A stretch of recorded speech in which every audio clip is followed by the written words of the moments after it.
Mm-hmm. All right. Yeah, Shirley, if you have to run, rather than like apologize and make it, oh, I'm so sorry, right? Just say something really offensive and then bounce. Like that'd be brilliant. I'll just say, fuck y'all. I need to save some lives. Awesome. Perfect. It's about saving lives. Yeah. Do one of these. Brilliant. Yes. Gotta go save lives. Bouncing tits will be our indicator. Superb. Plus Dutch for cheers.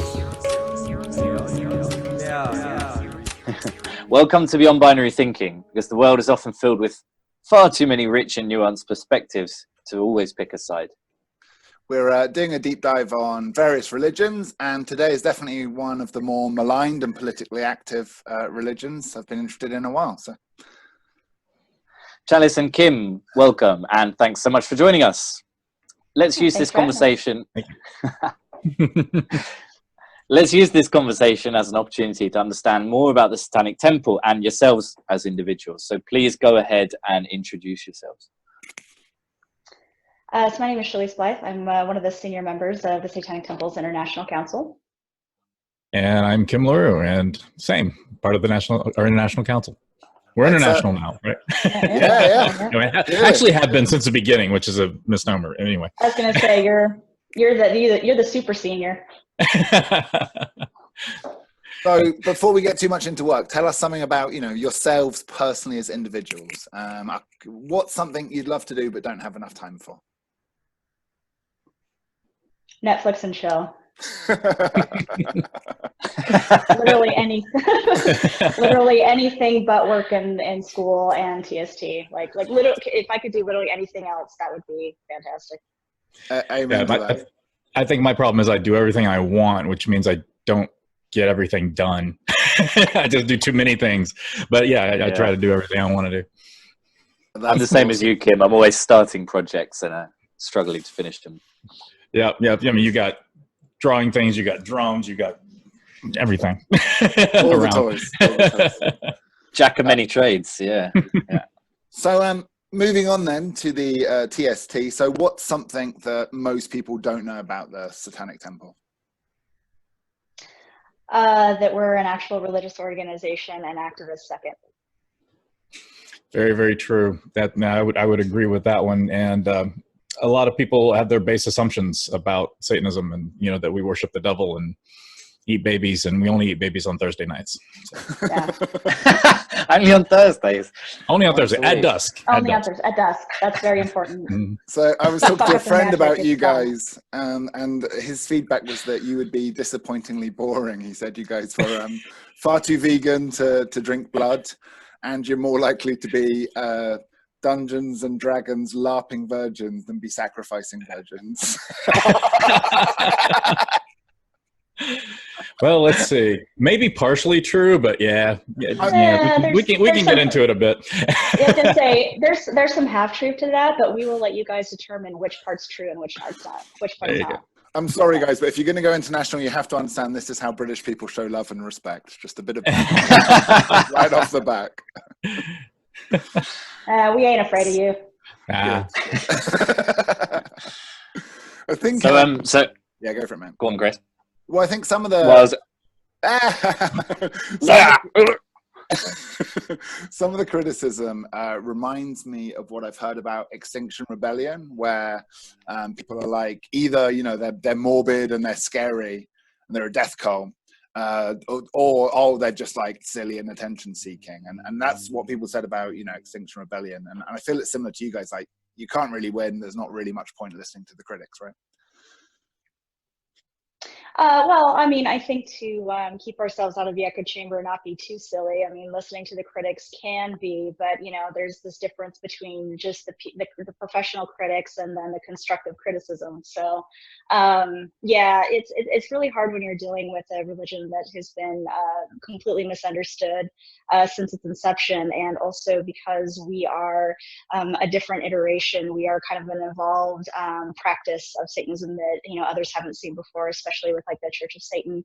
It's very difficult to keep those that just want to keep their ideas of who we are, because you know, any new information or listening to our side of things kind of threatens their preconceptions of what it is. And it's especially what's really ingrained in society, and depending on their upbringing, it could you know, be a slap in the face of their more religious leanings as well. So yeah, it's if it's a constructive criticism, or if it's you know, a conversation about you know, who we are, and being able to understand that, you know, we don't all have to agree, but, you know, at least understanding that we are the experts on who we are and who we are not. And I think that's the biggest thing that drives me crazy, is that people assume they're the experts on things that they don't practice and they don't identify as. So yeah, it's particularly frustrating when somebody comes at you with a question you've been asked probably 1,000 times, or a statement that's been made about you 1,000 times. It's been cleared up.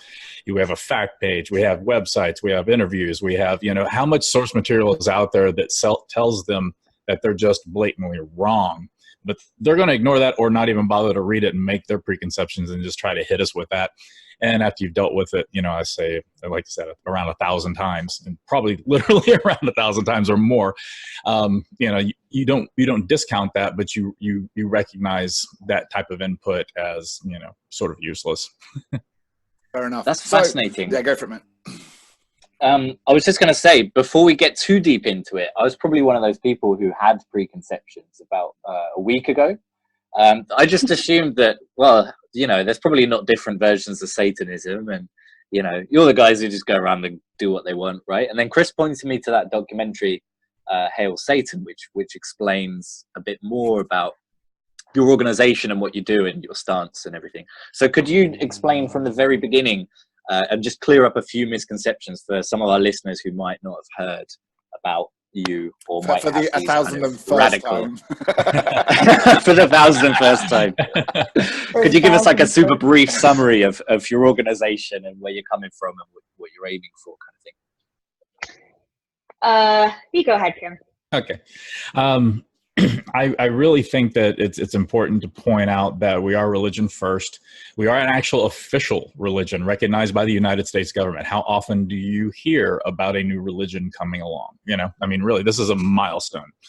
And so that's an important thing. And I love it when people say things like, well, you're not a real religion. It's like, you should really do your homework on that one, because you are provably wrong. You know, you can make this argument, and you will, and you do, and you know, these people do this kind of thing, right? Like, right. Yeah, it took a while. Yeah, it's not something you can just do. You can become a religious organization in 10 minutes online. That is a organization that supports a religion. To actually become a religion is incredibly difficult, and there's a lot of requirements, and they're very specific. So that argument that we're not a religion just goes out the window immediately to anybody who has a brain. Do you guys get to avoid tax now? Well, we can, but here's the thing. That's never been our goal. Well, yeah, sure. Yeah, I know. It's a nice benefit. What a lot of people don't realize is we made a statement a long time ago about churches and how they, you know, inappropriately use their abilities and things. We've had the ability as a religious organization prior to being a religion to be tax exempt. And we've never, you know, please give us the ability to bring in a ton of money so we can actually do a lot more of what we're trying to do. None of us are getting rich off this. We're all volunteers.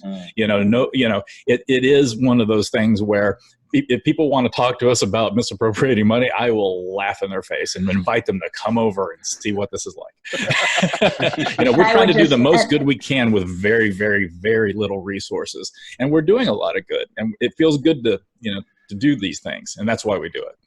Yeah, and one of the things that gets brought up a lot, especially with this, you know, getting recognized by the federal government, is, you know, we had previously stood on the fact that, you know, we don't need that validation from the government to be a religion. We know who we are, we know our history, we know our community, and, you know, we stand just on those principles alone to be a legitimate religion, whether or not we get recognized by the IRS or not. But part of the reason we took this step was because, you know, we see a lot of encroaching theocracy within the United States, and, you know, they're getting into our laws, they're getting into our Supreme Court, they're getting into our lawmakers. There's a big thing called Project Blitz, which is, you know, specifically the purpose to affirm that we are a Christian nation, which it absolutely is not. So It came down to the fact that we wanted to be on an even playing field, because if we're going to stand up for ourselves as a religious minority, then we have to have some kind of, you know, essentially legal protections for that, especially since we do have current lawsuits. One of the very first things we have to answer the question of is, well, how are you a legitimate religious organization? So now that we do have that recognition, that question gets thrown right out of the window, and now they have to really answer the questions of, you know, what is the justification for the reason that we are taking whatever legal steps we are doing. So it benefits us in more ways, and has less to do with paying taxes and has more to do with this is our way of basically taking out the opposition's justifications for telling us to go fuck ourselves constantly. So yeah, that became very, very important, because I think at the beginning it wasn't anticipated that a major legal defense against us wouldn't be that we weren't real. I'm trying to think if I made too many double negatives there. Yeah, you've lost me there. But a lot of the arguments is that we're not, yeah, a lot of the legal arguments against us is that now. we're not real. Are you real? Is this conversation we happening? are real, yes. And you know, and then whenever we have the ability to actually be official and things like that, those legal defenses fall apart. And they are trying to be used against us even currently. So I mean, Constantly. it really is an essential thing that we needed to do. Yeah. How much of a difference has it made now that you have that? Not a lot. I mean, it's really, we're doing the same exact things we were doing before. Yeah, same operation. Everything is almost exactly the same. Yeah, just another damn Tuesday. Sort of the I guess it gives you a sense of like, sorry, Chris, go on. Yeah, well, I mean, I think it's the stress of being a political activist, right? The journey's never complete. Right? There's always the next thing. There's always the next challenge. Yeah, trying to work forward on a lot of initiatives, especially when you're trying to essentially sort of fight for the underdog, you know, make the world a little bit of a better place, you know, make people treat each other a little bit better, recognize that we are individuals and that, you know, we all are different, but we should be included. You know, let's not see our differences and things like that. That battle will never end. You know, so it is a job where there's a goal and you're never going to reach it, but by trying to reach it, you're going to help. So, and I don't think the political conservative Christian right is going to stop fighting you guys either anytime soon. No, and as Chalice mentioned, there is Project Blitz. It's 2,000 U.S. state senators. They have all, you know, gotten together and they have plans. There's a playbook. You can Google it. You can Google Project Blitz right now and find that handbook. It's a PDF document. Download it. It is a playbook on how to drive Christian theocracy into the U.S. legal system. They are trying to do that actively.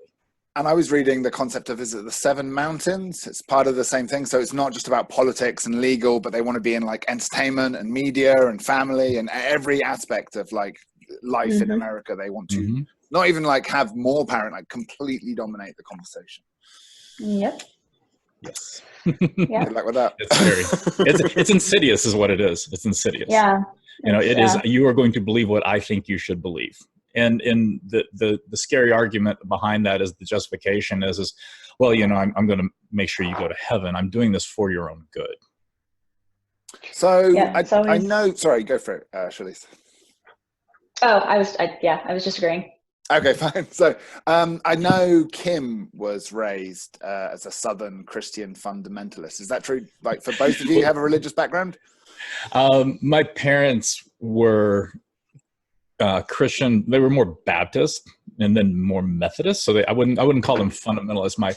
I would say my mom was probably a little bit more to that lean. Now, a lot of my family can be like one step above snake handling, you know, backwoods, you know, Christians and everything, which, you know, it can get a little scary. I think Methodist means something very different in America than it does in England, where in England it's just like the most tame, boring form of it's pretty tame. I mean, you can drink, you know, all that good stuff and everything. You know, Baptists, you know, you cannot drink, you know, that kind of stuff. You know, so it gets a little bit more strict on the Baptists, and then you get into the scarier Protestant stuff. But Chalice, were you raised a Christian, or is that not the case? Yeah, I would say that I was raised a very generic New Testament Christian, you know, and my family is still very much leaning that way, but we very sporadically ever went to church. But I like to say that religiously I grew up Christian, but culturally I was raised Mormon. because I did a lot of, I grew up You're in Utah, in right? Utah. Yeah. I grew up in Utah, and part of the things that people don't understand about that very specific state is that even if you are not, a self-identified Mormon, you can't escape the culture. You cannot escape their laws, especially since, that it's its own little theocracy in of itself. And so, I was, without really consenting to being under Mormon culture, I certainly got my taste of it, and it, very, very repressed throughout my years. So it's. So I've had a really a strange interaction with the Mormonism faith, because my friends work for a Mormon software startup, and apparently this is quite a big thing. Not only do they microfinance each other, but also because they all have to go on mission and like do the stand in the street and proselytize, right? They actually get quite good at sales, so they end up being really good salespeople, really hard work ethic. Right? That's pretty great. And they have a booming tech economy right now in Utah, right? It's really interesting. They do, yeah. I imagine the people I've met with passports, who've traveled, who've worked internationally, and with non-Mormons are probably different to a lot of the people you interact with. Well, there's this very common saying in Utah. There's Mormons, and then there's Utah Mormons. So we experience a lot where Mormonism is still very much a weird minority religion in and of itself. I mean, they do have a lot of outreach, and they do try to convert as many people as possible, but they're still fairly much the minority, especially anyone who's of the Christian ilk. So you have a culture of Mormonism where if it's anywhere but Utah, people live in these various communities. They come, and they're not confronted, but they're dealing with a lot of different other cultures in different places, and they tend to just kind of like do their own thing, and they respect people's differences, and they don't bother anybody who isn't them. Utah, it's very different because it is the promised land. It is the home of home turf, it's home turf. So the Utah Mormons are very different than others, but I think as far as being somebody who's a very vocal and public Satanist, I don't think I've ever been treated more kindly and with more respect than by Mormons. And that's not saying a lot. Yeah. Mm-hmm. Yeah, fair enough. I mean, they pray for you, and they'll probably talk shit about you behind your back, but to your face, they, I think there's an understanding there of, we thanks for making us look less weird. Probably an appreciation there. Brilliant. Yeah. Oh, yeah. So it sounds like you guys must have interesting conversations at Christmas around the dinner table then with your families. Oh yeah. Well, I have a family member who is he's a preacher, and he and I had a lot of philosophical discussions over the break when I went back home for the holidays. But it was very constructive and really great. And I think at one point he was telling me, we're not too much, we're not all that, different, because he wanted to understand what it was, and it's interesting to see different people's perspective. And he's one of those hippie ministers, but. Sure. So I've been impressed by how well read many of the Satanists I've been in touch with are, and I was wondering, have you guys reread the Bible since becoming Satanists? I've done a lot of things with the Bible. Reading it, probably not so much, but I've done a lot of other things with it. Okay. I often say I wish Christians knew the Bible as well as Satanists and atheists. Mm-hmm. Because they usually don't, and we as in what we do, we have people challenge us a lot and things, and it's good to know your stuff. And it is interesting what the misconceptions people have. And my issue with a lot of things today is that the Christian right especially has become the new canon is now Fox News, it seems. They've given away all their values to follow politics and follow, that kind of thing, and to try to preserve their beliefs, and they'll vote for anybody that, that gives them anything any support for their beliefs. And I think they're throwing the baby out with the bathwater, is the old saying in that one. I can't imagine a group more likely to nail the second coming of Christ to a cross than the current Republican right. Exactly. All of the Christian values they claim to have, you're like, okay, so shall we help the poor? Are we going to help the needy? Are we going to turn the other cheek? Are we going to not judge people? not cast the first stone, right? Like, no, none of that. Yeah, let's all be kind to each other. And by the way, you have no rights because you're not like me, right? And that's it's ridiculess. Yeah, and like I said, Fox News has become the new Bible. Bizarre, right? And it blew me away. I did a master's dissertation on religion. It's the psychology of religion. And I managed to piss everyone off because I was writing about the evolutionary benefit of being religious, sort of like as a group adaptation. So I managed to piss off the religious people and the atheists at the same time, which was great fun. Well done. And I was talking to all these religious people. I had to get them to do my study, right? So I had to go to all these different groups and make friends with them and get introduced as, oh, this is Chris the atheist. He wants to study us. Yeah, hi guys, how's it going? And I was chatting with them and I was amazed how little of the Bible they'd actually read. Like, I was like, oh, isn't it interesting about this? You know, like there's this logical fallacy here and that doesn't make any sense. And they're like, oh, no, I really hadn't read it. It was like, you believe this is the literal key to the door to either heaven or hell, and you haven't made time to read the book? Yeah, it's a perfect work, right? Yeah, well, then why are there two creation stories in the first and second chapters of Genesis? Completely separate, by the way. It gets confusing. There's always an explanation, though. It's almost as if lots of different people wrote it, and then, you know, it got translated a bunch of times, and then corrupted by the Roman Empire for its own political purposes. Yeah, and then assembled by committee. And A lot of stuff left that's out. a bit far-fetched. Come on. Oh, yeah, that never happened. Conspiracy theory, yeah, sure. I think you guys have been reading too much Dan Brown. Oh, please don't. That's very insulting to us. It's one of those things like, is he British? I don't know. Yeah, people are like, oh, you're interested in religion. Have you read Dan Brown? And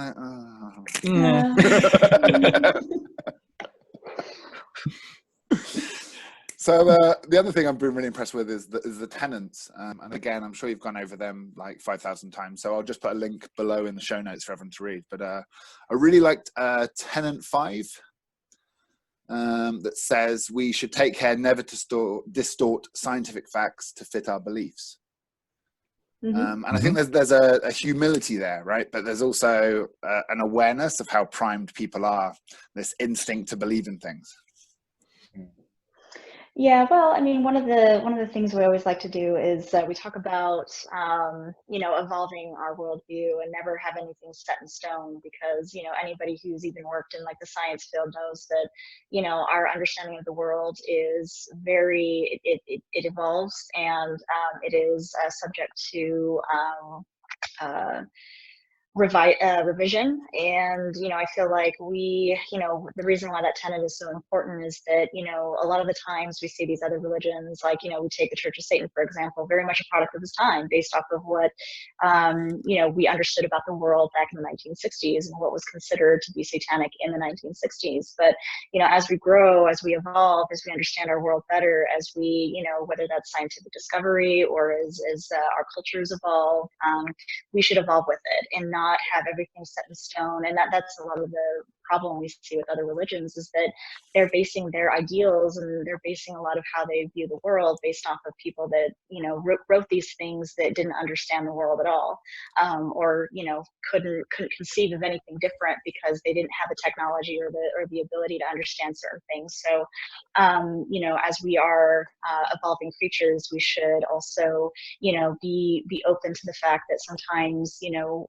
something that we understand to be true can change, and we should be okay with that change and to go forward accepting that and moving forward, because that only benefits us as individuals, but also as a society as a whole. So, you know, it's one of those things where, you know, for an example, I mean, being gay used to be considered a mental illness. It was the DSM, and now it's been removed because we understand these things a lot better now. So from a scientific perspective, where we know that you know, hurricanes aren't caused by gay marriage. I mean, you know, the absence of evidence isn't the evidence of absence, right? That hasn't been proven yet. Yeah, the God gap. The God gap is always a horrible thing, because, you know, it's like, I'll go back to my crazy religious family, you know, sitting there at Thanksgiving one year, and there's a knock on the outside of the house. Look, boom. And I'm like, was it a bird or something? And my uncle goes, you know what that was, right? I'm like, no, like a bird or maybe a bat, because it's nighttime. He's like, demons. Immediately, that's where his brain goes. And he was serious, you know. So, I mean, we're talking about, you want something to be a certain way. And so any evidence or any hinting at what could be evidence will take you there. And that's the not critical thinking. That's a path you should not be going down. Skepticism is not a bad word. Skepticism is just questioning. You know, you're just not going to accept things at face value until you qualify it. Yeah. Yeah, well, there's a lot to unpack there. I think quickly, if you're going to tether yourself to science, then it makes sense to be flexible, because obviously scientific theories are always updating based on the new evidence. So yeah, I love the humility and the decision not to etch things in stone. It's quite pragmatic.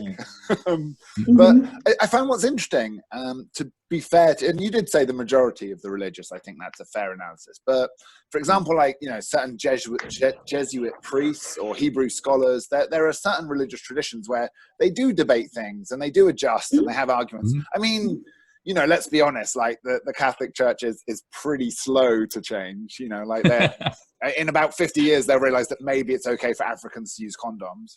But what I say is that there are some sects within these religions where people do question, adjust, and debate. But unfortunately, what often happens, and this is the study I did, where, you know, people who are very, very religious and very, very irreligious or a-religious, whatever, are the most moral. And the problem is the people in the middle who are like, go to church occasionally, know enough to be dangerous and think they're better than everyone. The arrogance that goes with that.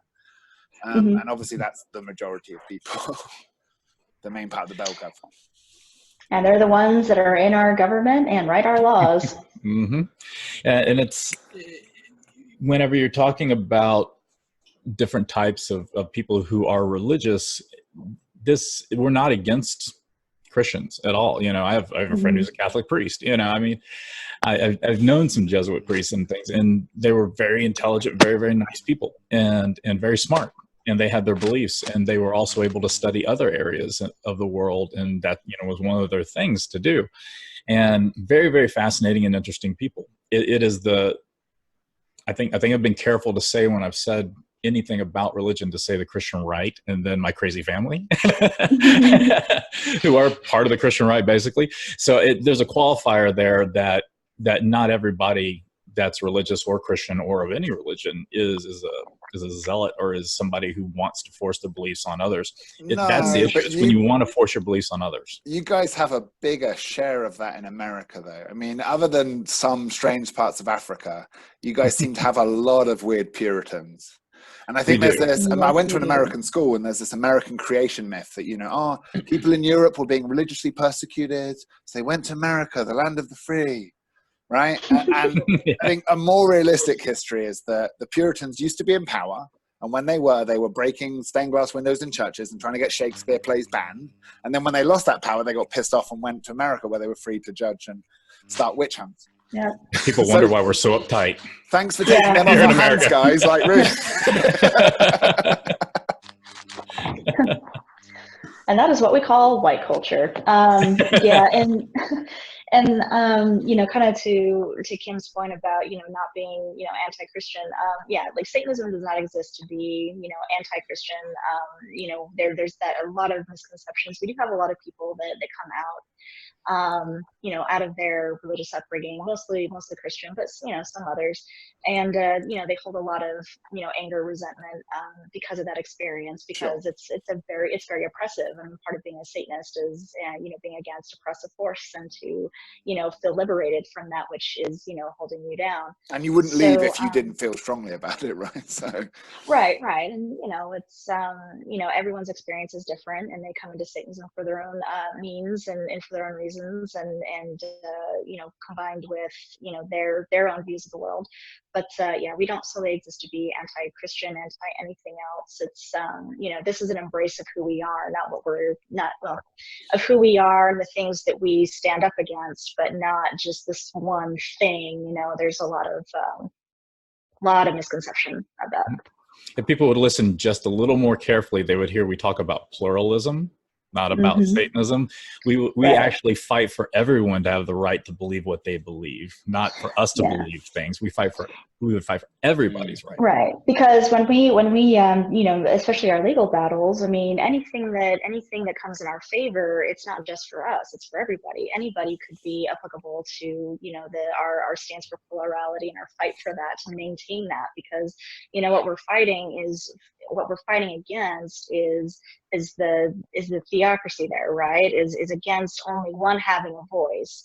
And so, you know, what we fight for applies to everybody. So, you know, there's a lot of self-interest in that, but, you know, it's applicable across the line. We don't want to live in just a satanic, you know, it's like, you know, make America satanic again. No, like, you know, let's make the place pluralistic again. You know, everybody should have the right to be able to practice whatever, you know, faith that they have, whatever it is, so long as it does not prohibit the practice and faith of somebody else. So, you know, we wouldn't want somebody coming to us and telling us we couldn't have the religion that we have, and we wouldn't go to another person and say, you know, you shouldn't be this. Like, we don't go to, you know, anybody who's of a theistic religion and say, you shouldn't do this. Like, you know, we're the more enlightened people, you should come to our side, because, you know, we don't proselytize, we don't recruit. So, yeah, it's very short-sighted on the current efforts to force theology into the government is incredibly short-sighted, because politics, culture, society is all cyclical. At some point, if you allow religion to be in your politics and in your government and in your laws, somebody else is going to get in charge at some point, and then you're going to be on the receiving end of what you've done. So it's very short-sighted of them to be doing what they're trying to do. Yeah, and it's a point you guys beautifully highlight. So for those that really haven't, I don't know why someone would be watching this episode but not having ever Googled it, but it happens, right? So part of what these guys do so well is any time that religious organizations encroaching on the church and state separation, so they're trying to put the 10 Commandments in front of a courthouse, these guys will rock up and be like, cool, that's religious freedom. That's your argument, right? Brilliant. We'd like a statue of like Lucifer or like a goat demon. Baphomet, yeah, Baphomet, right? Like, yeah. And they go, oh, and the funny thing is, like, the conservative Christian right is terrified that these Muslims will go there and take over the country. And you're like, right, but what you're doing by precedent is making it okay for, if a state was a lot more Muslim, for them to have a much bigger impact on society. Exactly. Yeah, they're opening the door. And it's a funny thing too, because we were asked whenever the 10 Commandments thing first came up and Baphomet was created, and we were asked, you know, well, if the 10 Commandments is pulled off the public courthouse steps, would you still have Baphomet there? And the answer was no, because we're about plurality, not singularity. And the concept of us only having both or multiple statues or monuments there is very, very important. That has changed slightly in our latest legal battle with Arkansas, because if they do pull the 10 Commandments there, we do want Baphomet there for as long as the 10 Commandments was there by itself. And that's a little bit of a change, because that is a deterrent, because, you know, essentially a lot of these governments are just trying to get the 10 Commandments up there for as long as they can. Right. So you're saying the longer you drag your feet, the longer you'll owe us a Baphomet statue. Yeah, exactly. So if you lose, we're going to be there for longer than you want. So that's a nice little play. Yeah, because a lot of the because there was actually a 10 Commandments statue actually based in Utah, went all the way to the Supreme Court. The Sumum, which is a very interesting little cult that is based out there in Salt Lake, they had wanted to put one of their monuments next to a 10 Commandments in a small town not Salt Lake, but in Utah, and that went all the way to Supreme Court. And the reason the Supreme Court said, you know, this can stay is because of historical, or the significance, the longstanding significance that had been there. I mean, that statue had been there for many years, and they ruled that it was something that could stay based off of the ties to the community and stuff like that. So it's interesting how that goes. But yeah, hopefully we can. I would love to see Baphomet right next to the 10 Commandments. If this is what we're gonna do, or that would be I would love just the dichotomy of both those things just sitting right next to each other. But Yeah, So, it's you know, fairly the concept of all or nobody, you know, everybody or nobody, as it should be. So talking about pluralism and getting a bit more personal now, because I think, you know, obviously these things can become quite abstract and broad, and you guys as leaders have to think that way. But just you personally, do you think it's possible to be a good Christian and a good Satanist? At the same time? I think The same person? Yeah. I think you can be a good Christian who, you know, is inspired by something like the Seven Tenets, or can understand and appreciate what it is that makes Satanists Satanists. But no, I don't think you can be a Satanist and a Christian at the same time. It's because they kind of cancel each other out, right? If you're a self-identified Satanist, then you are somebody who identifies with, you know, a very theistic worldview, and, you know, see, you know, the character of Jesus is more of like a prophet figure, so that kind of delves more into that. And so yeah, I think the two don't translate well together. I think that's just a, you know, I think in England there are more, maybe not atheists, but agnostic Christians who sort of take, and again, I think it's very different in America, but in England there are quite a few Christians who sort of take the God is love, and they're like, oh, well, I'm worshipping, you know, like those people that say they're spiritual. They're like, I'm worshipping something. Maybe it's not a big white guy with a beard in the sky, but, you know, God is love. Yeah, so if you're more new age, yeah, probably. If you're the more new age type, the dichotomy is in like the Adam and Eve story. But I will grant that is a minority, right? Right. You're either seeing that Adam and Eve were in paradise where they worshiped God all the time. That was the only thing they did, and it was wonderful and everything. Or you see that as slavery, where all they did was worship God all the time. And they weren't allowed to accrue any knowledge. You know, so that's a huge difference of a thought process in that. And, you know, I mean, I think there's some Buddhists that could be Satanists. You know, there's plenty of people in various religions that could be Satanists as well. But yeah, I think we've got some differences between the Christian some major, and Satanism. Major differences that makes the two just not. It just wouldn't make sense in their worldview, trying to interpret something one way, but then have, like, you know, in a Christian point of view, but then also try to have that fit within, you know, the Satanic point of view. And we have a lot of Christian support. Yeah, and that's why I mentioned, like, I think that you can be a good Christian and, you know, really appreciate and live by something like called, you know, our Seven Tenets, and you could take that and, you know, apply those and really appreciate those, and, you know, support our more you know, political stances, you know, or, you know, relating to either the separation of church and state or our reproductive rights. You know, you can take stuff like that and be very supportive. And we have a lot of people, we call them like allies. You know, we have a lot of allies that want to help support our causes. We have various people within various chapters who actually don't identify as Satanists, but they are, you know, key members of the community that help those chapters along with what they do. But yeah, they don't identify as Satanists. They're like the other parts of what we are. Sure, but, you know, like, what would Jesus do? He would turn the other cheek and forgive Lucifer, maybe. I think Jesus would be really pissed off at the Christian right and helping us out. So it reminds me of an old joke where this guy goes to heaven and he's there, and St. Peter's walking around, and he's like, oh, wow, it's really nice. And then there's this huge wall, like, all around, and he's like, what's at the other side of the wall? And they're like, oh, that's where we keep the Christians. They think they're the only ones here.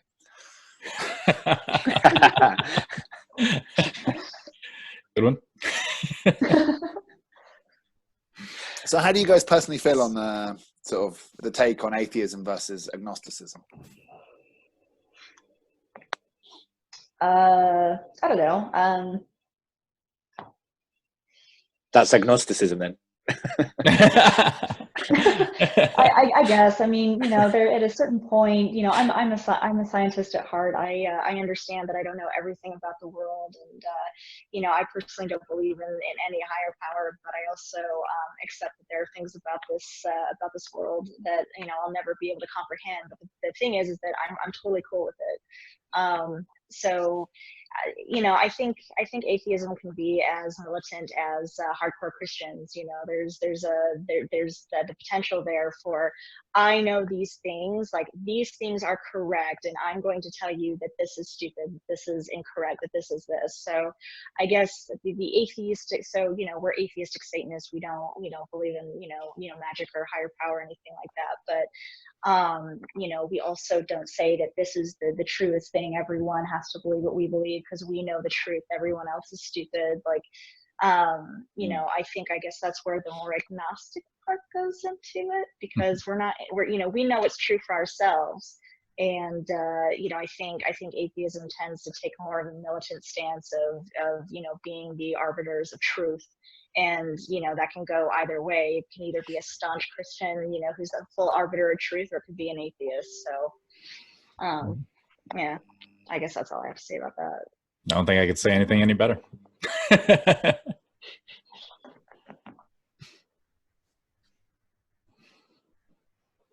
Go on, Finn, you've been quiet. I've been quiet. I don't really know what to say. I'm just super surprised. I am, yeah. It is a surprise. Like a week ago. Yeah. Let me go get my horns. The whole thing's really fascinating. Go on.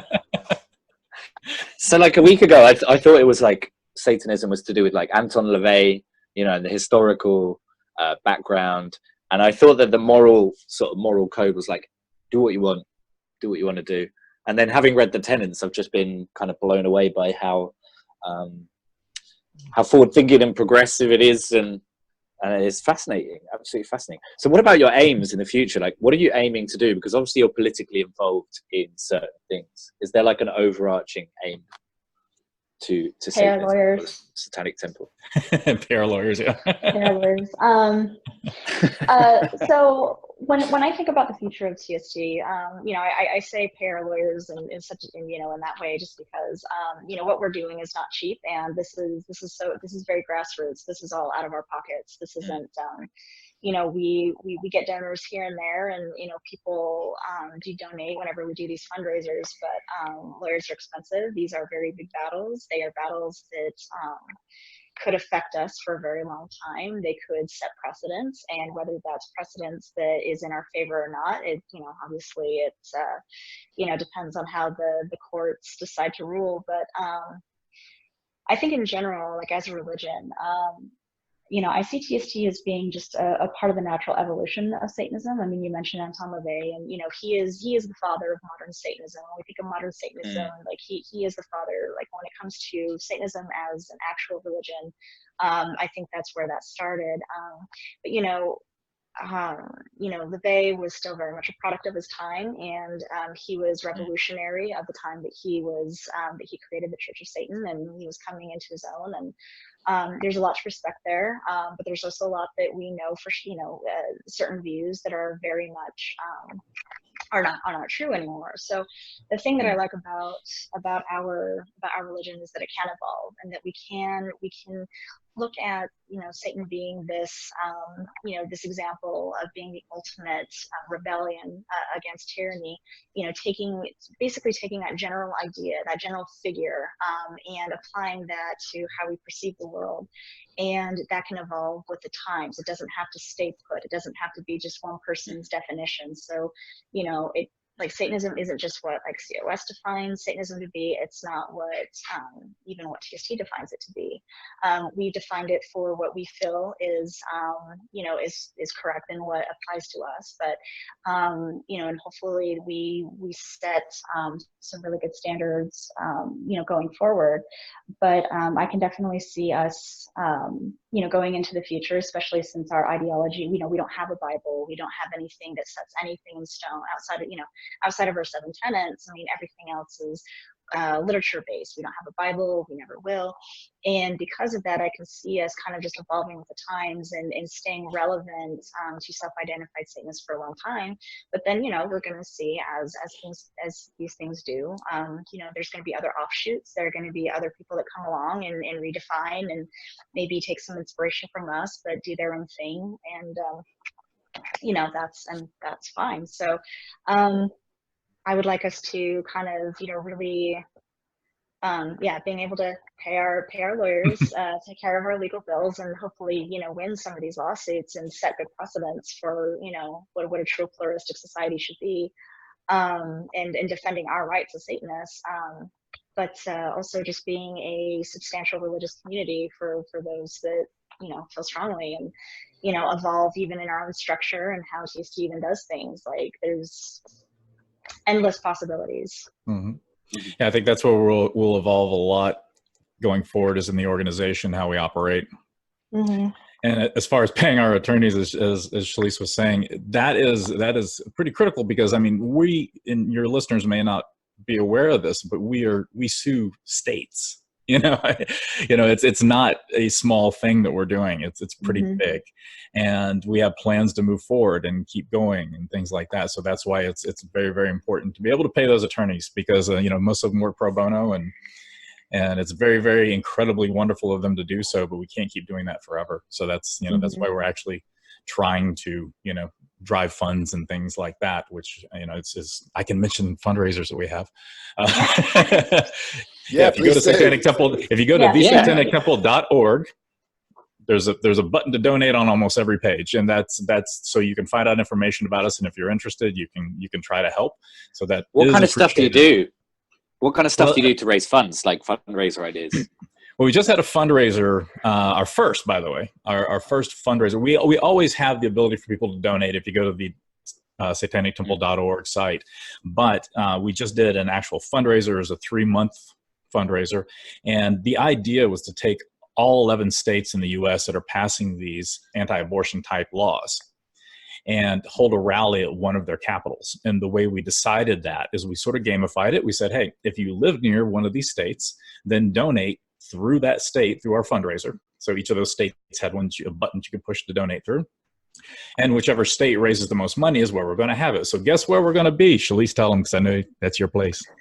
We're going to be in Salt Lake City, Utah, on the Capitol grounds, where the big Mormon temple is going to be right behind us.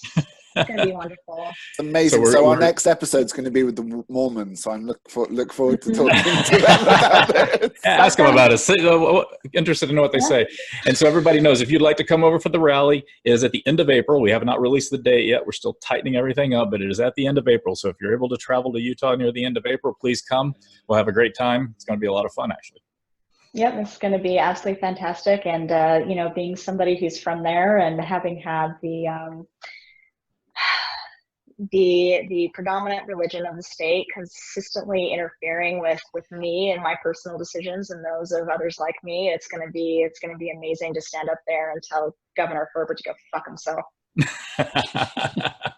So we have a rally and an after party, and you want to party with the Satanists if you can. So. Yes, you do. Mm-hmm. I imagine you guys have good music. Yes. Yes, we do. And we have duality. We have robotic Jesus that will make an appearance. Yes.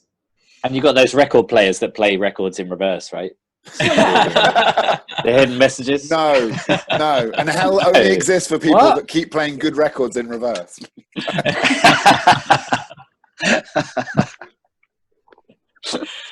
It is funny, like, you guys have this, the people you're up against are constantly going on about how persecuted they are, right? Like, there's this Christian obsession with how persecuted Christians are. And even like the creation myth of Christians is that, the Romans were putting us in the lion's den, right? And even that, like, is pretty bad history. It's not actually observably true by anyone's account, other than in the Middle Ages when they were writing it into plays. So, but the group that is always complaining about being persecuted then gives you guys a really hard time, right? Exactly. And every other religion too, it's like, what is up with this? What? I thought you were what is up? Persecuting every other religion. I was like, are you guys getting in fights with Buddhists now? Like, what's happening? No.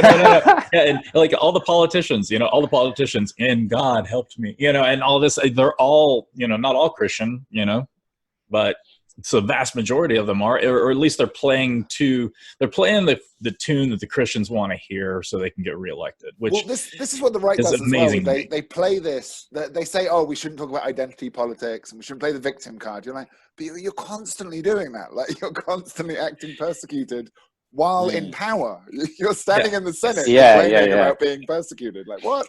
Yeah, if you're a Christian, how can you not see that the politicians are playing you to stay in office? You know, how can you not see that? An It's so obvious. President, right? Nope. Or at least no one. Well, have we? Right? Like, maybe one of the early ones. I don't know. Arguably, some of the founding fathers were, right? Yeah. Well, yeah. Maybe, that's debatable too. But you know, I don't want to say for sure that we've never had an atheistic president, but because some of the early ones did seem to lean that way. But yeah, there seems to be this projection, right? So they're persecuting. They accuse you guys of all the worst things. I think like the obvious go-to I've heard is that they accuse you guys of being involved in pedophilia because of the children in the statue, right? And that came it was just projection. Well, the Catholic Church in Boston, right, like, has no right to accuse anyone of anything at this point. Jesus. Yeah, well, I think Satanists have always kind of embraced being the other, right? And we are every terrible label that people want to project on us, based off of what they consider evil, you know, or things that they have inside that they know they're doing, that they're trying to project onto others. So yeah, you know, being a Satanist has been being the wrong religion. It has been, you know, having, you know, different views or having different practices. I mean, you know, to Satanize somebody who's been around since the dawn of time. And so every group has been Satanized. You have, you know, the Jews were Satanized, and still Satanized, you know, the Christians, the pagans, and then, you know, you had the, you know, you get more into like the, times where you had like the witch burnings, and you had, you know, the Fair of the Poisons, and you start kind of getting more into these, you know, anybody who is against, you know, the predominant point of view at the time. So anybody who's even remotely considered to be against the grain in any way of the predominant culture or religion is Satanized. So, you know, when we saw what we saw, especially starting in the 80s and 90s, the Satanic Panic, this goes into, you know, the culture, you know, the culture of America started to change. We had, you know, women going back into the workforce, the rise of daycare centers, and we had the rise of, like, you know, heavy metal music and stuff. So all this started kind of coming together, and then the rise of the evangelical movement within the United States. So that's when he started getting these accusations of satanic ritual abuse and, you know, repressed memory therapy becoming, you know, the fad, and, you know, multiple personality disorder being related to, you know, claims of SRA. Slow down, so much to unpack. I love it. I love it. So Finn, are you familiar with Satanic Panic and like the McMartin Daycare Center crisis? The daycare thing, I don't know, but Satanic Panic, wasn't that like in the through the sort of 80s to 90s? Yep. Where even Dungeons and Dragons was scary. Yeah, and like that. My joke earlier about the backward playing records, and you know, there was this kind of panic, like, oh no, the Satanists. And, yeah, you see it in like pop culture. It comes up in series and stuff where they talk about when they have a section where it's in the 70s, and they're like, oh, you know, is this Satanism stuff going on? So young people. I can talk. It seems ridiculous. Underground. Modern day Salem witch trials. Yeah, exactly. And the McMartin Daycare Center case. What's that about? Yeah. Right. So it was just a shit show all round. I think some child, and there were a few cases actually, but this is one of the more prominent ones. Some child said something to a doctor that was cause for concern, and then the police got involved, and they were interrogating children for hours and hours and hours, and the stories just got changed and changed and changed. And then eventually this small community just panicked, and there were stories of like within 2-hour periods where these kids were at the daycare center, they were meant to have gone underground into a cemetery where there were like blood rituals, and then they were all raped, and then they were back in 2 hours dressed fine. It was just madness. It was just mass hysteria. Wow. So McMartin actually started with, you know, the accusation actually came from a mom. So she had accused one of the workers at the preschool of inappropriately touching the son, and so how this kind of spiraled out of control and started this panic was, it started with one accusation that couldn't be verified, and then the police got involved, and they ended up sending a letter home to all of the parents saying, you know, we've heard this, or, you know, there have been accusations of this, and so please talk to your child about if, you know, this and this is going. So of course this causes a panic within the you know, among the parents. And so they started going to this, the child, I can't the child counseling center. There was some center that you know, dealt with these kind of things, and through coercive techniques, that's where all of these accusations came out. Because when they first started talking to the children were like, well, no, this never happened, we don't know what you're talking about. But through coercive means, they were able to get them to start making all sorts of weird claims. And so we're talking about, you know, going under tunnels and you know, animal sacrifice, baby sacrifice. The kids were apparently put on planes and sent overseas to go get molested and then come back, you know, good as new, without anything happening when the parents came to pick them up. And then the other part that that was pretty what really made this what it was the media. So the media picked up on this, and they're the ones that sensationalized this. So you've got the parents who are concerned. You've got this these people who are delving into techniques, you know, these really bad interrogative techniques that have been like so heavily debunked, and anyone actually doing them now can get their license suspended. So you had a combination of the hysteria among the parents, the coercive techniques of the people interviewing the children, and then you also had the media surrounding this case, and that's what it ended up turning into. And it ruined the McMartins. I mean, people's lives were destroyed, and you know, so this kind of started this wave of, you know, different daycare centers having the exact same type of accusations placed against them, relating to satanic ritual abuse, and you know, the same coercive techniques were used on children, you know, and it always started with them saying, no, it's never happened, I don't know what you're talking about. But you know, they wanted it to be true, and some people went to prison based off of, you know, no evidence whatsoever, just these coerced claims from the children. And you know, and like irrational belief by those in power that was possible. Yeah, and so you have, like, you know, Fran and Dan Keller, who were just released from prison a couple of years ago, and they were in prison for, you know, almost 20 years, and they're never going to get that back, you know, over something that they never did. And the only reason that happened was because the one doctor that was involved recanted his testimony.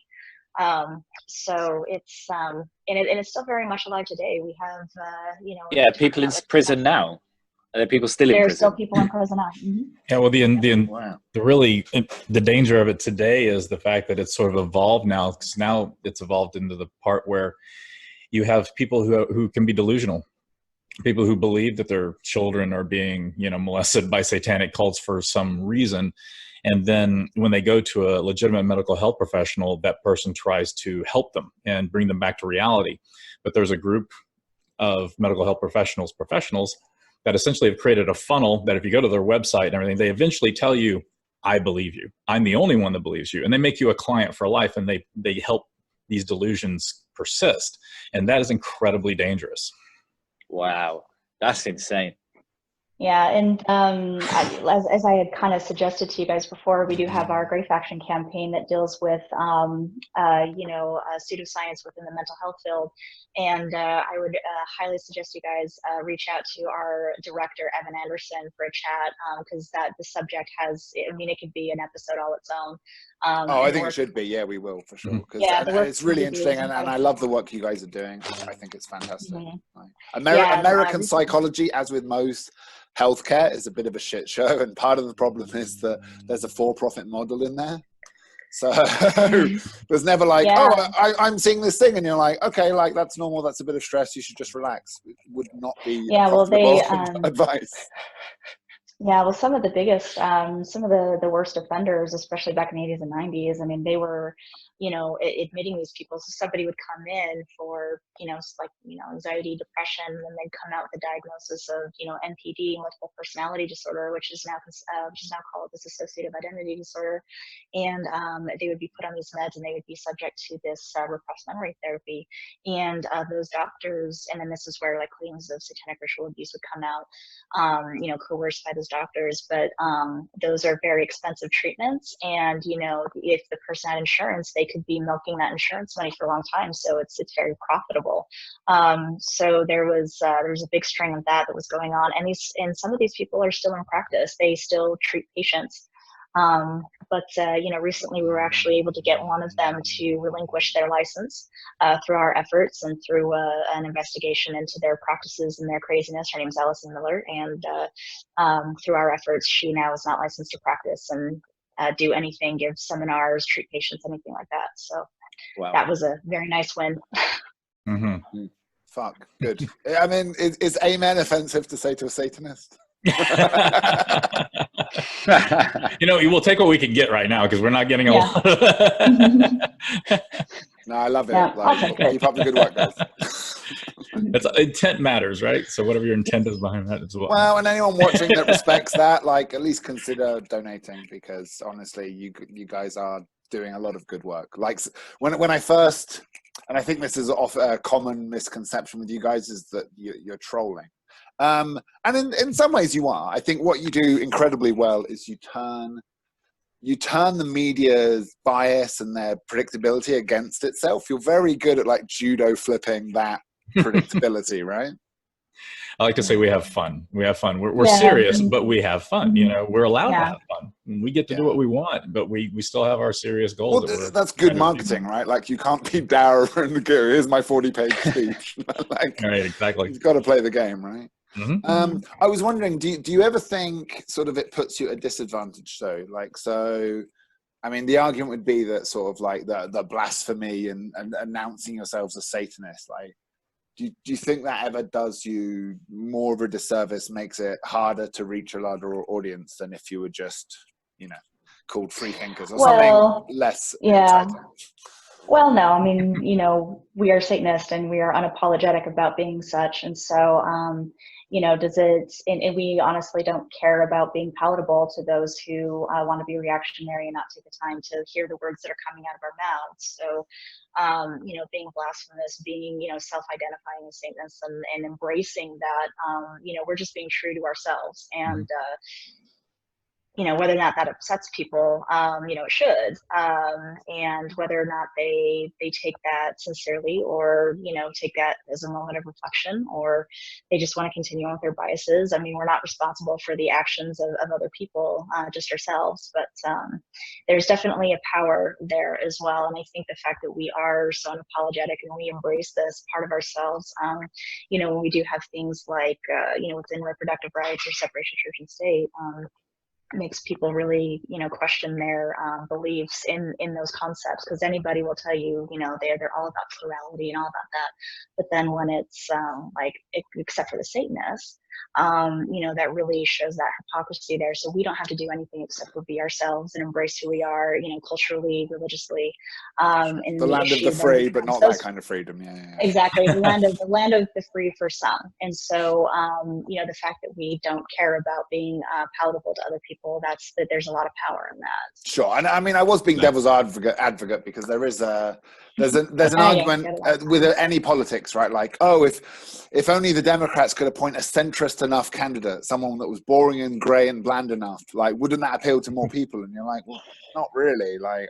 From what I gather from most elections of the last 15 years, people are looking for change and something different. So I don't think that you can have a focus group and appeal to this mythical median person. Right. You need to get headlines and you need to stand for something. And well, I don't want to appeal to people's sensibilities. Right. And that question always goes to a great fundamental fact about us, is that we couldn't label it anything else, because we're not anything else. We are what we are. It's called Satanism because that's what it is. So that's always it's a great question to get, because it allows you to explain that this wasn't arbitrarily pulled out of a hat. This was something that fits. It's what it is, and that's what it's called. So we didn't pick the name. I like to refer to Satanism as being the coming home religion, especially since we don't proselytize, we don't recruit. I mean, you come into Satanism of your own, and I like to say that I've always been a Satanist. I just didn't know what to call it until I really understood what Satanism was as a religion. So it's like, so couldn't call it anything else because we are nothing else. Sure. I mean, I've heard some people say that they're against proselytizing and proselytizing is bad, but I think, to be fair, a poker club proselytizes, right? Like the Girl Scouts. encourage new members. Well, You guys I mean, are arguing doing pull rather than push marketing, right? Well, we never ask. We never ask. Yeah, but Yeah, like I say, well, that's those are- pull versus push marketing, right? If I was talking about it in sales terms, like you guys. Well, if what we do resonates with you, then that's fine, right? But we're not going to say, "Hey, did you like what we did? Would you like to join us?" You know, we've never done that.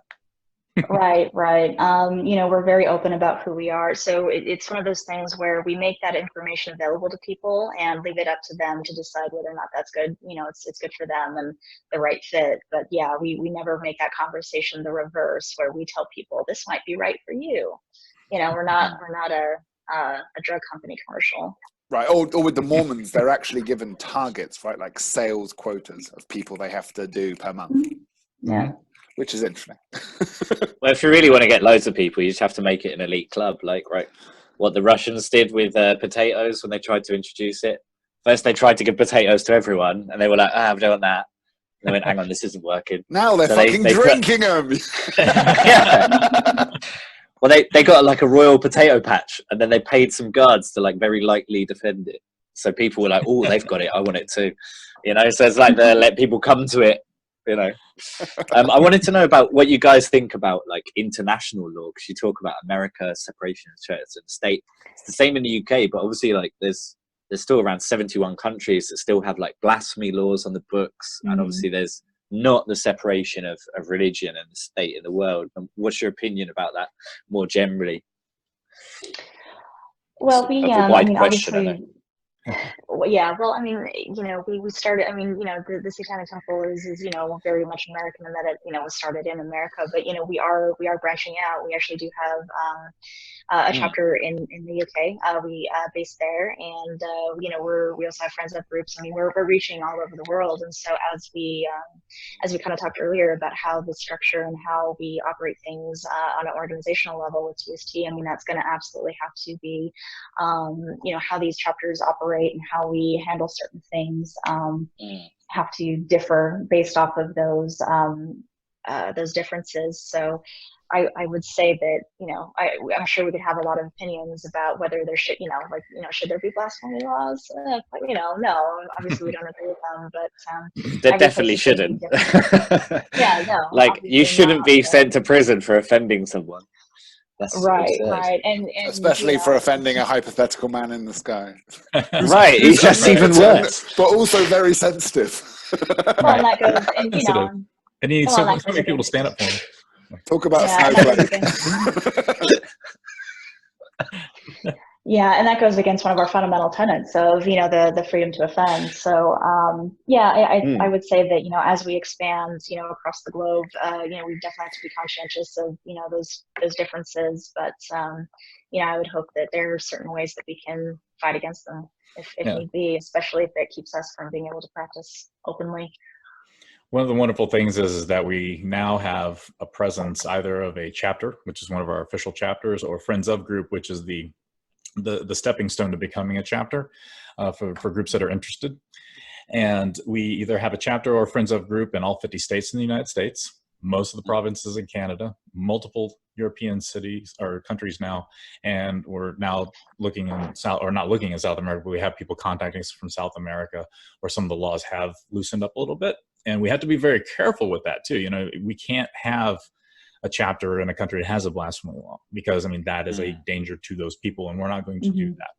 But in countries internationally that we are able to, that we're being contacted by people who are interested and who can go through the process, we are getting a presence all around the world. And that will inform us more about the world. We've always been international from the very beginning. The International Council was actually international when it was just called the National Council from the very first members. And so that's important to know, and that we do try to have as much of a worldview as possible. The majority of us are in the US, so a lot of our stuff is going to be based on US politics and trying to fix that. But then again, we've also said in this podcast, or in this cast here, that the US basically has some of the worst theocratic push in government around the world. So right now it's sort of the place to focus, but we do want to have as much of a worldview as possible. And we're definitely inclusive.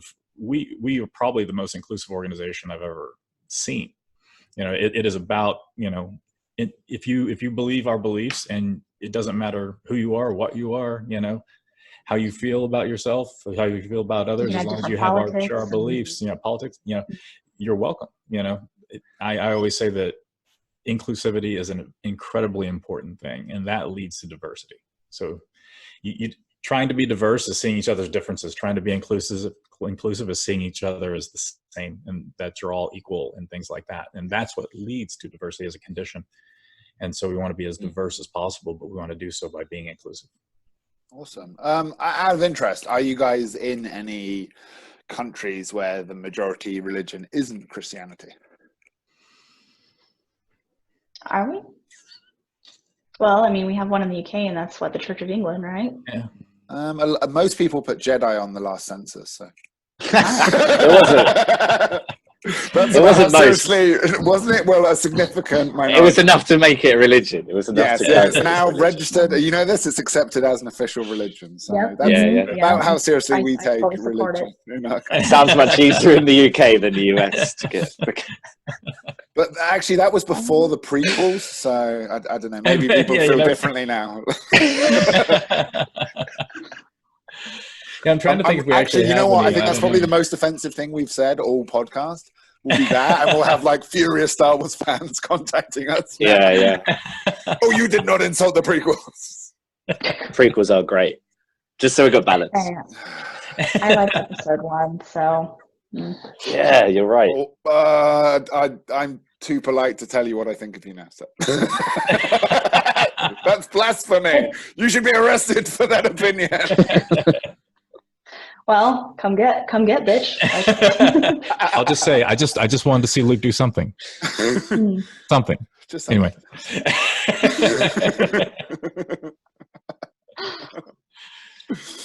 So, presumably, you haven't had the guts to go into a Muslim country yet.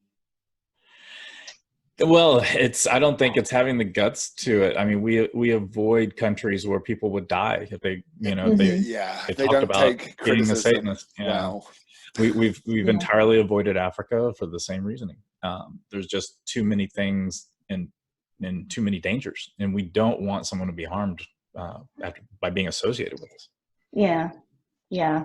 I mean, you know, obviously, if somebody identifies as a Satanist in those countries, I mean, that's of their own volition, but. You know, being tied to being outed or anything like that because of their identification with us, even publicly, we couldn't. I don't think any of us could live with ourselves. So yeah, no, we tend to not bring that harm onto those people unnecessarily. Yeah, if it's not obvious from all the things we do, we actually give a shit.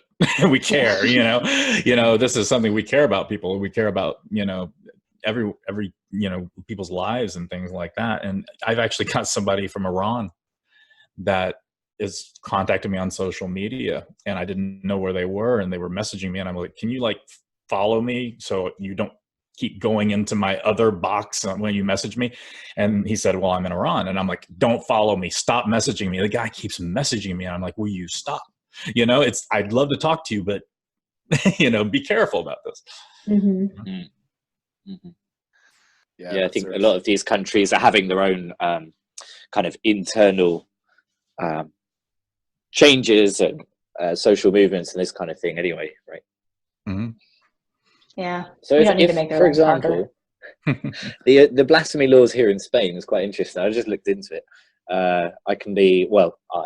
One could be fined a year's salary, between 8 and 12 months of their salary. So if I start offending people, will you guys pay my yearly salary? Or does it not work like that? First. How good are your insults, bro? Are we talking like top tier battle raps, or they're not going to pay for another angry dickhead on Twitter? There's already one guy who did a really good job. Yeah, we're only going to pay a percentage of how many people you offended. So okay, right. I'll have to think about it. They need results. There's a guy called Willie Toledo who went on a kind of a tirade, and he said like really quite strong stuff, and there was a huge outrage about it. And then there was a court case, but I think nothing came of it in the end. Fair enough. He had to pay a fine or something, I think, but yeah, it was very small. You know, it's not a strong case, but it's curious that there are still blasphemy laws in Europe you know. Yeah, I Surprising. mean, we always assume that America's nuts and, oh, but in England we're fine. But I think often, like in another country, it looks weird, and yours you're blind to. Like you know, you don't know how your own house smells, sort of thing, right? So we say, oh, there's a separation of church and state in England, but then we have the House of Lords, like 10 people of which are appointed by the church to represent one of our houses in government. And I don't think about that. I'm like, oh yeah, that's just normal, right? Yeah, but then also, does the Queen gets to veto or allow any single law ever passed? So like there's separation, but you know, Queenie, well, power. She got a power, really. You know? Then you're going to upset me if you say anything bad about Queenie, all right? So let's move on. I didn't say anything bad about Queenie. You're borderline treason here, buddy. I think he's just really inspired by talking to us. Yeah. He doesn't recognize your authority over him, so you're just gonna have to get used to it. I mean, it's not my authority. I mean, I'm slightly posh, but I can't take credit for the Queen's authority. Let's move on, shall we? So one of your tenets is the right to offend, and I was wondering whether that ever puts you at odds with certain parts of the social justice warrior woke-scolding left, because it's hard to imagine that rule not being written 10 years ago, right? Like right now, there are a lot of people fighting against people's right to offend. Yeah, it becomes problematic, but I think that there's a different. So the freedom to offend, people like to go and they like to be assholes and know they're being assholes, and then say, well, I have the right to offend. They a lot of people use that tenet as an excuse to be offensive for the sake of being offensive, and that's not what that's not how the tenet should be applied. That's not the reason for the tenet. This particular one is meant to be something that covers the basics of we are, by just who we are, offensive to somebody, and we have that we have that freedom to be so, but also we also live in a world where there's a lot of things that we disagree with that we can consider offensive, but don't necessarily apply to us, as far as it doesn't hinder us in our ability to thrive, but we find it offensive. So as we have the freedom to offend, others have the freedom to offend. It goes both ways. But to your point about the the far left people being getting into this, it's a culture war, right? We're talking about culture war stuff, and so we hear a lot about people that are pretty much going against this concept of free speech, and we see it on college campuses all the time. We also see it in various parts of our people feel like they have to be very careful about what they put out there, because then you've got the social media mob that will get you for any little infraction. And I mean, as long as you're not as long as you're not committing like hate speech or just being bigoted or doing things that are these things shouldn't be applauded. People are just going to be offended. They have their own sensibilities, and we as people, and everyone applies this differently. So me personally, I'm not bothered by the fact that I upset people with having my own ideas about the world, and, whether that's politics or having a sense of humor. Obviously, I need to, we need to know our audiences. We need to, be aware of the fact that we share the room or share this community with other people. But, I don't care so much, because I know I'm not hurting anybody, with my speech, and I know what I'm saying is not, coming from a hurtful and, intentionally terrible place. So yeah, it gets us in trouble every so often, but hey, it gives a shit. Is there anything that offends you guys? Do you guys get offended by anything? Mainly Kim, when I'll ask somebody you. tries to force their views on somebody else. Yeah. That's really curious. What do you mean by that? Because I'm really curious about this, because people sort of say it in various different contexts. And what do you think is the difference between just arguing strongly for a certain cause and forcing beliefs? Like, at what point does it become forceful? Well, the Project Blitz That's stuff also a question earlier. for Chris as well. Sorry? Yeah, the Project Blitz stuff we mentioned earlier is a great example of that. It's like you have a certain belief, and now you're trying to work it into a legal system to force it on everyone, regardless of whether or not they believe what you believe or not, because it's the right thing for them. You know, it's incredibly egotistical, you know, and that is something that is incredibly offensive to me.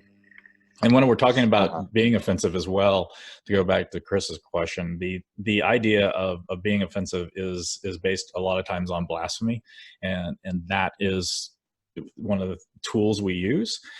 It also, intent matters. You know, if somebody sees your intent in what you're doing, that is what they should base whether or not they're offended on what you're doing, because they could be offended by your action and realize what you're doing behind it and be like, oh, okay, I understand this now. I get why this is happening. So I one of my big sayings is that intent does matter very, very much. Yeah, intent always matters. Yeah, it's sort of a you know, talking about things like misgendering someone. I really, really care, and I am horrified if I ever do that. And you know, it's happened to me. You know, back whenever I looked a lot different, you know. But it's something that if I ever do it, and I hope people understand that I'll do it once, maybe.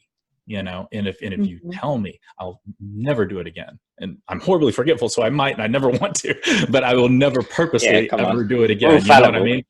But it's one of those things that keeps me up at night, because I want people to feel included, and I don't want them to feel like, you know, different. And I don't want them to ever feel like I offended them in that way, because that is just wrong to do. Right. And so, you know, if that ever happens, I always say, give the person at least one chance, you know, let them know and let them correct themselves and let them go from that point on. If they do it again, punch them in the face. But, you know, but give them one shot, and because intent does matter, you know. Intent does matter. And sometimes people do it without even realize that's what's happening. And plus, you know, we're talking to people that come from different, you know, different growing up. I mean, there's certain types of humor, words, things that I grew up with that, you know, I would not repeat anymore, because I know that you know, they have that's not how I mean it, but they have different meanings these days. And so it's like, okay, well, now I know. But you know, it's also a learning opportunity, I think, you know, and that kind of comes behind, you know, with intent. So if you accidentally do something, you know, take that opportunity to educate that person on why that's, you know, why it's not good, or, you know, what their mistake was. Because if somebody doesn't know the reason why, they're just going to keep doing it. And, you know, they're not probably going to understand that what they're doing is going to hurt somebody or is problematic. So intent is, it matters a lot. And instead of going, you know, instead of being, you know, a reactive mob against it, you know, it's a really good opportunity. Because the problem is that the initial, the reactive mob mentality only strengthens, it gives the appearance that, you know, nobody likes to be, you know, told that they're a terrible person. Like, if they want to make one mistake, like, they're not going to learn from anything, and they're actually going to dig their heels in if somebody like comes at them like really, really hard and starts accusing them of being things that they aren't.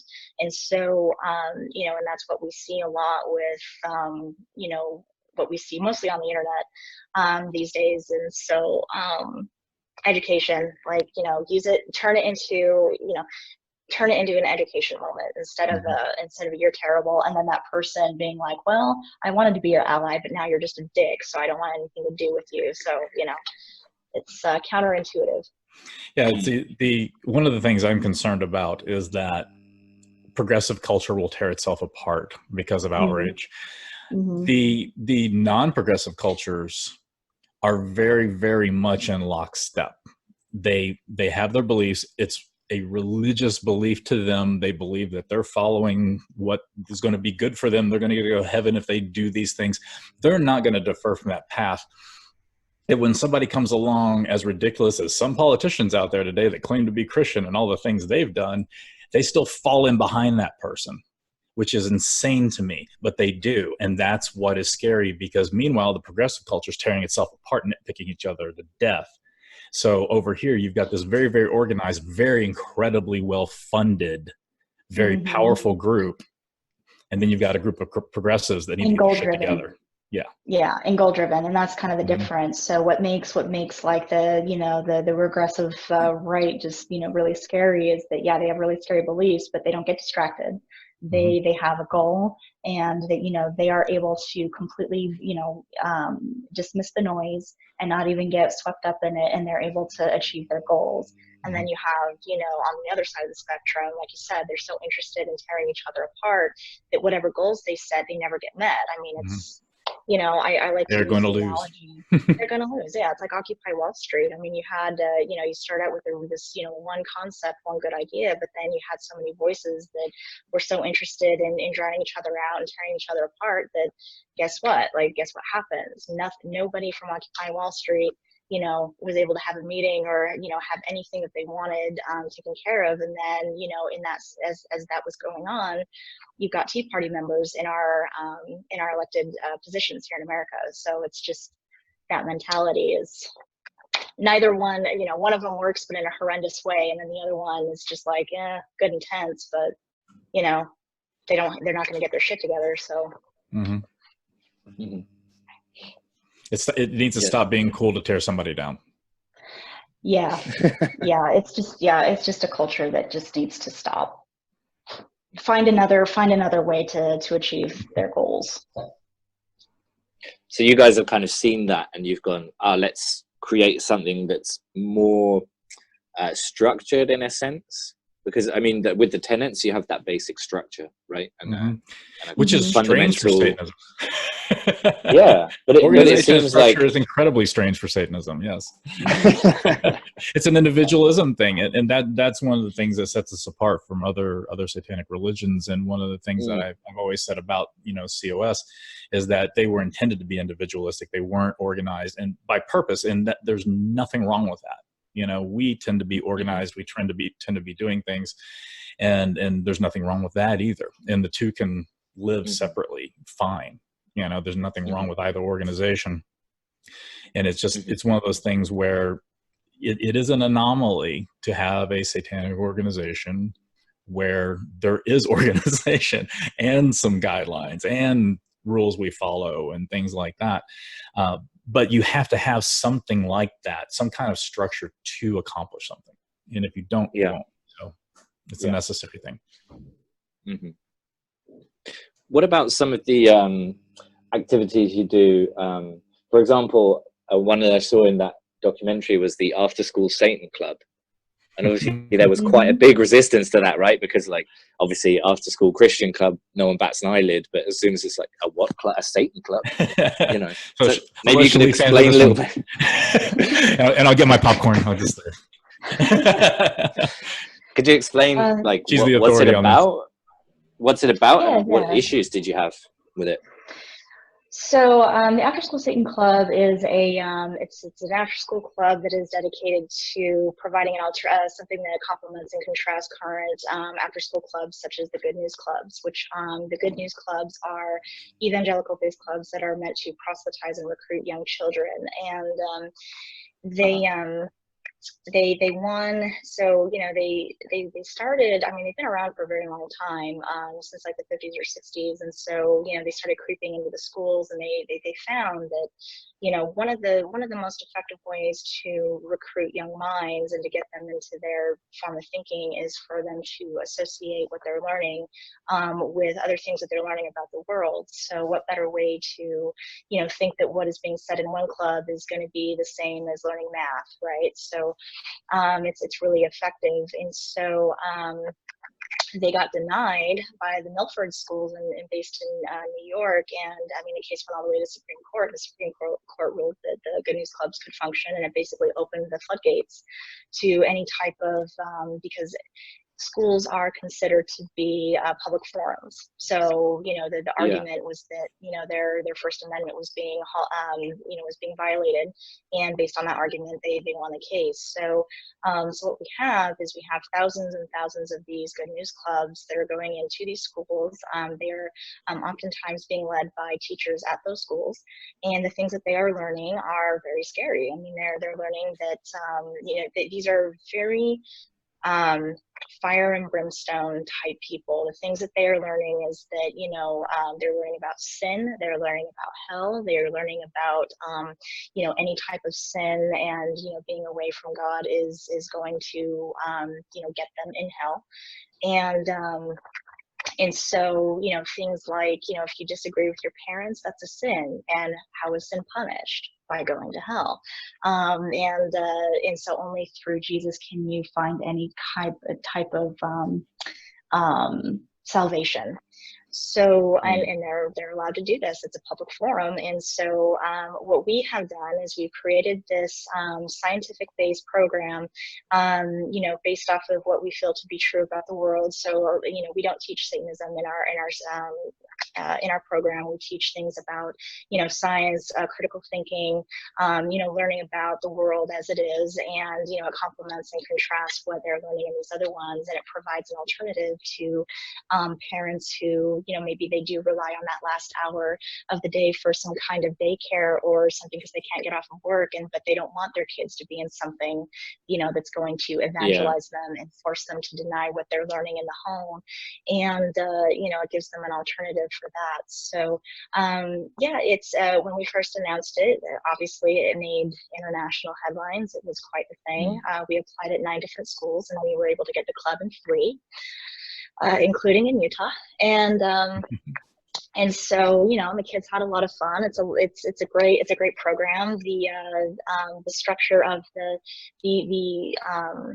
materials themselves were compiled by people who have master's degrees in education, and so, you know, kind of based off of what we believe, you know, based either on our tenets or kind of like more general ideas of you know, satanic thought of, you know, achieving, you know, better understanding of our world, you know, use this and put this in a digestible format for, you know, elementary school kids, and have created activities and stuff like that to learn these concepts.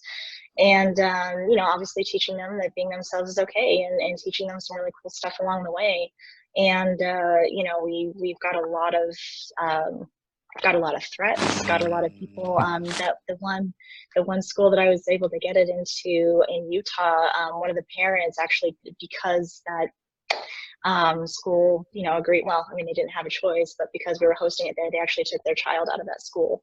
So there was a lot of fear about what would happen. Yeah. And, you know, a lot of threats, a lot of people, you know, showing up to the clubs and screaming at the children, screaming at the volunteers, and everything like that. But, you know, it's, you know, the whole concept of the whole, again, we go to this all or nothing, right? You know, either everybody or nobody. So we were hoping to, you know, really have being able to actually put these in schools, because we absolutely see the value of having this type of club in, you know, to kind of be available, but also have people start the conversation among themselves. I mean, you know, bringing a light to good news clubs, which a lot of people, I mean, it just kind of went under the radar for so long, because, you know, you hear something like, oh, what's the good news? I mean, it's just, you know, you don't realize that at those particular clubs, they're not only learning like really harmful things, but they're also being used as recruitment tools. So the kids are told that not only should they renounce whatever faith they're learning at the home, so, you know, between their parents and their family, what they're practicing at home, so they renounce that, they come into you know, evangelicalism, and then they are also used as recruitment tools during the day. So they are told that they should bring friends from, you know, their class to bring them in. So it's and it also instills in them the truthness of it. So if you're in that, you know, if you're in school, you're not going to differentiate what you learn in the classroom than from what you're learning in the next classroom over, but they're not going to differentiate it between the day and then, you know, after school. Like the kids see this is my learning institution. This is my holy house of learning. And so, you know, if they're learning it in that atmosphere, they're not going to question it, right? Why would they? And that is very much intentional on the parts of the Child Evangelism Fellowship, which is who created these good news clubs. And yeah, they're all over the place. So yeah. Thank you very much for your wonderful work. I'm really glad we got the opportunity to give you more of a chance to talk than Jim Jeffries did. It's good to hear more about it. There's a thing called the 4 to 14 window that Christian evangelists use, and that is what they've determined is the most impressionable time frame of a child's life to get them to evangelize to them and get them to evangelize to their peers and parents, and they target children because of that. Specifically, I'm going to play devil's advocate here because I know that sounds really creepy and nefarious when worded that way. Right, but like, were you genuinely surprised by the parent that was upset? Like, you must understand. Oh no, a religious person believes in hell, and believes in Satan. That's going to be very concerning, right? Right. Well, and we always get met with the question, well, why did you call it this? You could have called it like literally anything else. And it's again because we're not hiding who we are. We are very, people who are Satanists are the ones who created this, who are going to be the volunteers. I mean, at this point, the horse is bolted, right? Like, they Google you and find out. You can't change it.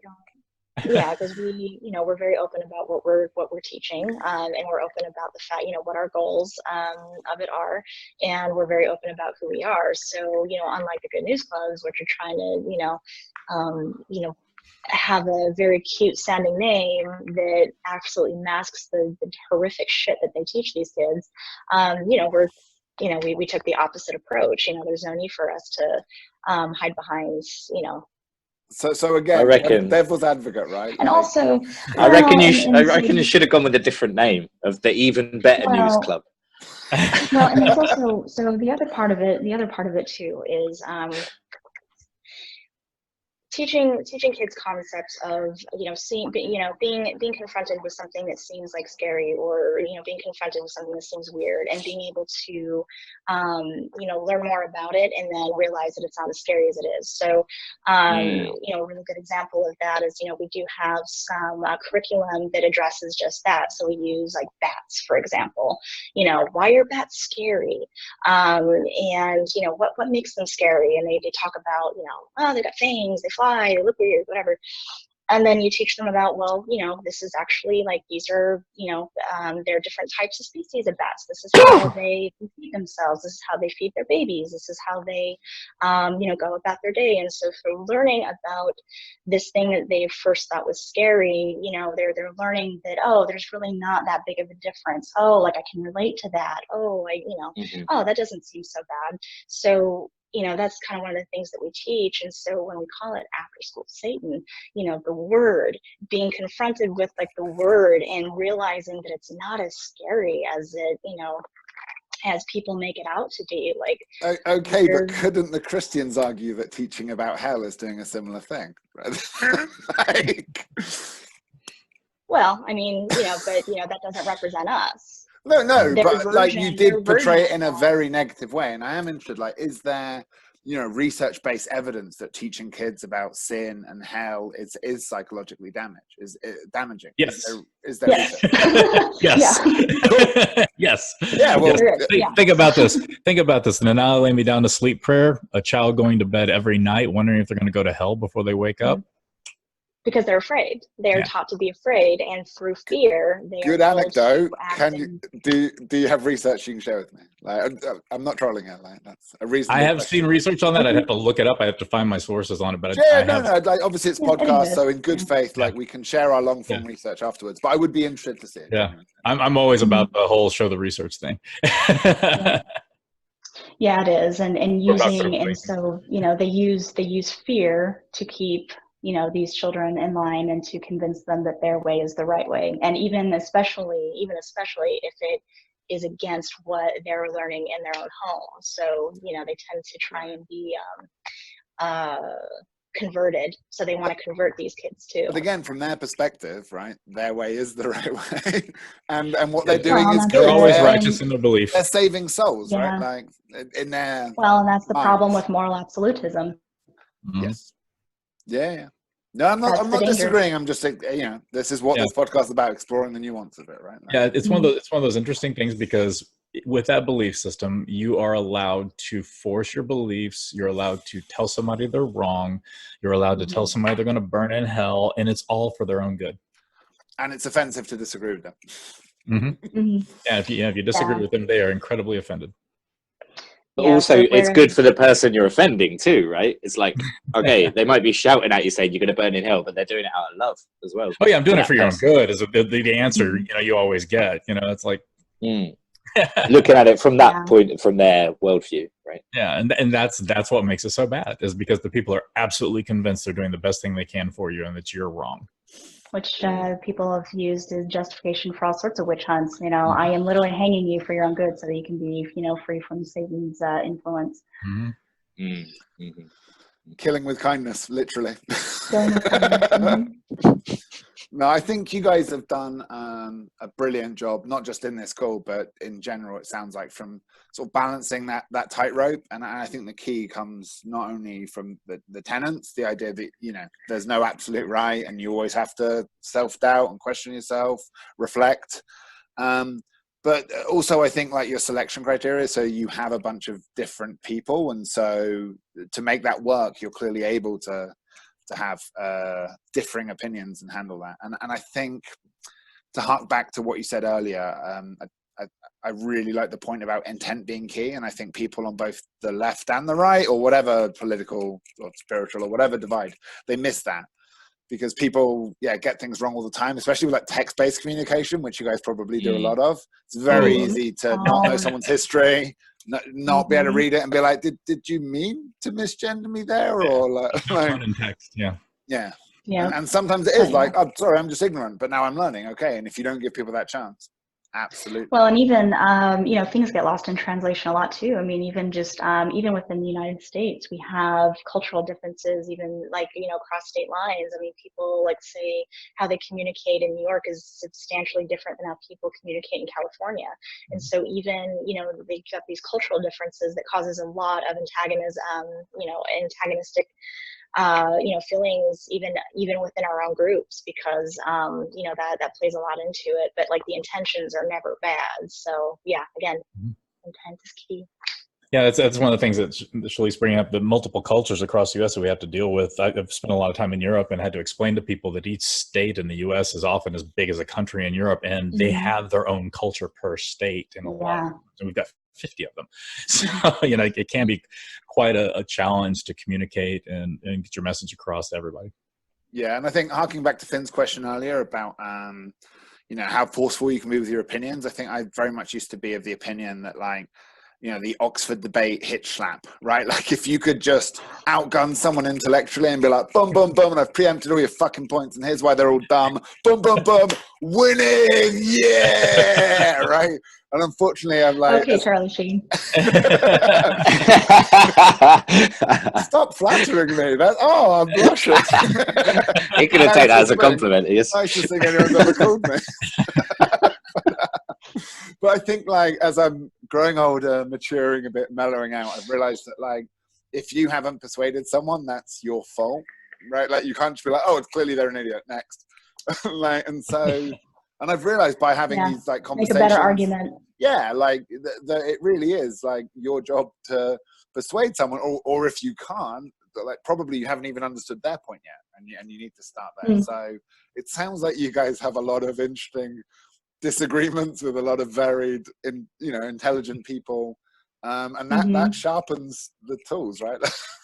Sure. It does, yeah. And what brings us together is we have a lot of people who are terribly individualistic. I don't mean terribly in a negative context, but a lot of individuals who come from various backgrounds have a lot of things to contend with in their own lives, and their experiences are differed throughout. And the nice thing is that the thing that brings us together is our religious views and our religious identity, but everything else can be completely different, and we embrace that. We embrace those differences, even if it means that some people are going to be very disagreeable to the other. That doesn't mean that they're not any less welcome or any less of a valid Satanist than the other. So that's the thing I like about Satanism, is that you can be more, you're more than just one thing, and this doesn't define the whole of yourself. It is just a key component of the self. Yeah. I think let's take the time. One last point really about and we've alluded to it so far with a few things. So how do you guys handle, as you continue to grow with all these diverse people, so how do you continue balancing that differing opinions and people's autonomies, right? Well, I mean, so if we're talking about autonomy, let's say just in our organizational structure, right? So we have various chapters, and every chapter, you know, essentially is its own island in a lot of ways, and that, you know, they have a lot of autonomy as far as how they set up things and how they operate. Obviously, there's some, you know, rules they have to adhere to being a part of TST, because again, like, you know, we're trying to stay focused and not let ourselves like get carried away with one thing and not be what we're not. You know, we have a mission, we have values, and, you know, we don't want those to be skewed. We don't want another Occupy Wall Street. But yeah, there's a lot of autonomy there in a lot of ways, and, you know, every chapter is different, so we kind of rely on the leaders within them to kind of tell us what's important to them, and being able to make sure that how they operate not only is you know, benefiting the overall, you know, organization, but also their chapter and the needs of their group. And yeah, you know, sometimes, you know, people ask, well, you know, why do you even have like a leadership, you know, structure, you know, with, you know, being all individualistic and stuff. But it's, you know, the reason we have it that way is because it's the only way it's going to work, when we have a bunch of individualistic people that are brought together under the umbrella of the, you know, our mission and values and our tenets. And because they come in with their own experiences, their own, you know, other values outside of their religious ones. And, you know, it can be very, very easy for that to kind of get away from us. So, yeah, I think just having that communication and being understanding of, you know, those differences, and, you know, allowing for those differences to, you know, let that chapter grow and be a solid part of its community, however that looks. It's, you know, it's flexible in a lot of ways. I don't know if you had anything. We've got our initiatives, and those are very important. And as Chalice is saying, we have to stay focused on them. From the very first public meeting for TST I was ever in, somebody was suggesting something else to do, another initiative to have, something else to focus on. And that was in one meeting in one city, and there were 30 of them going on, right? Yep. So you can imagine an organization like this, who is pretty much laser focused on its initiatives, just completely becoming banal and unfocused. Well, the way the corporate world handles that, if anyone suggests an idea, they're like, well, volunteered. Good luck with that. Yeah, cool. It's sort of the same answer. It's like, if you would like to do that, please do it. But TST, we have to focus on what we're doing. So we're going to stay over. Right. Yeah, and I think it's really important. One of the things we press with people a lot, especially since they do come with their own things that they value a lot, is that you can walk out the door without the TST flag constantly, you know, waving behind you. We cannot fix every problem. Not every problem is even applicable to us in the religious context, but that doesn't mean that stops being important to you. It just means that, you know, you have a voice, you have the ability to say that this thing is important to me, and you have the ability to go forward and do whatever it is you feel the need to do to try and make that better. But it doesn't constantly need the flag of TST behind it, and that's a really important distinction we try to make with everybody, which doesn't always go over well, but, you know, it is what it is. Mm-hmm. And on the side too, we also do, you know, because we are a group of people who cares about things.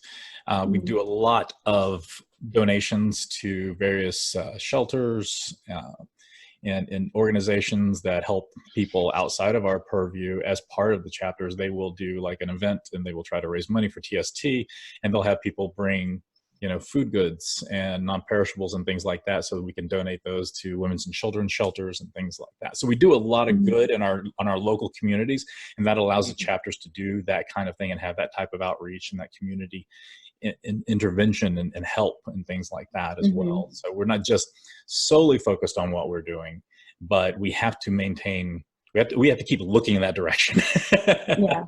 Yeah, and that's part of what International Council does. I mean, that's part of our job, is to make sure that, you know, how the chapters are, you know, going forward in their own, you know, in their own communities, that, you know, things are staying, you know, within a certain line as much as possible, while also giving them the ability to,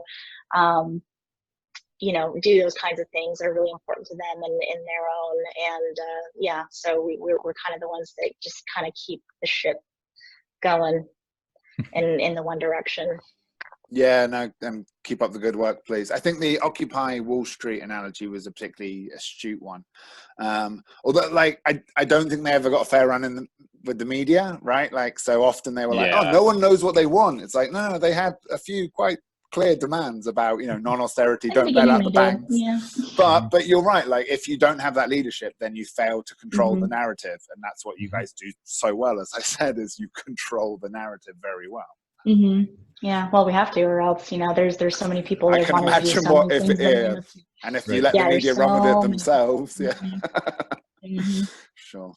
No, I think it happens in every organization too. I mean, that's an issue that every organization has. You know, if you don't remain focused, it will fall apart. Yeah.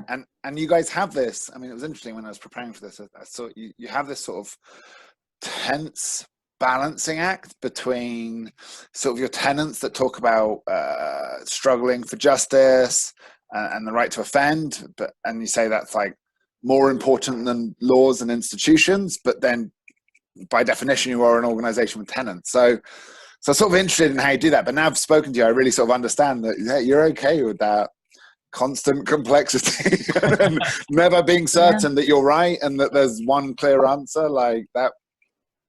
One actually feeds into the other by keeping an open mind and being able to have the right to offend and having critical thinking and having a set of rules or guidelines and everything that you follow. You can then see if those rules need to be modified because you're having the conversation. It's not as tense as you might think. Yeah, it's actually a constant reexamination. Yeah, because I mean that's one of the many conversations that we've had over the years. I mean, you know, Kim and I have been doing this for a very, very long time, and the way things look now are very different from when he and I were both. I mean, he's been on longer than I have, but we've seen the culture, the community, the organizational structure. I mean, it's ever shifting, and it's okay for, so as a philosophy, it's okay for us to be wrong. Like we do make missteps, we are human. There's the fallibility principle there as well. So, are we going to make mistakes? Is, maybe what we decide to do end up not being the right thing? That's totally fine. And it's going to happen, but it's a learning experience, and through that, especially since nobody else is doing anything like this, I mean, we are literally just kind of figuring this out as we go along, and because there's no other thing like us out there for us to draw from, that's just the nature of the beast. But being open to change and, constructive criticism, and, being able to shift with the culture and shift with, our ever expanding community, that's totally doable. So, yeah. Shit. Hail Satan. I'm converted. You guys.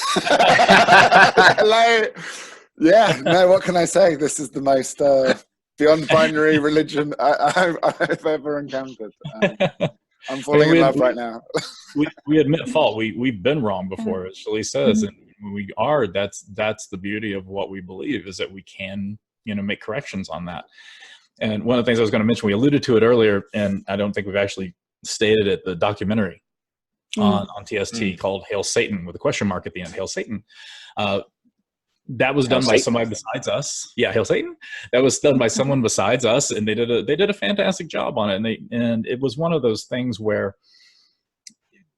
things had been filmed about us, little documentaries had been made. We didn't really know the scope of this one, and then suddenly we find out that it's going to be premiering at Sundance, the Sundance Film Festival. Yeah. At which point it was the marathon became a sprint. At that point, it's like, okay, we're gonna get a lot of interest, so we need to put a lot more structure in place, because we grew from something around, I think, 30,000 Facebook followers, just as that as a measurement, to almost 150,000 now, in less than a year.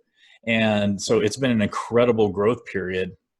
But we did anticipate that and try to put as much in place as we could prior to that, and it's held up well. And we constantly make adjustments like that. Yeah, we have to. It's just we can't do things the same way we used to. It would fall apart. I highly recommend the documentary.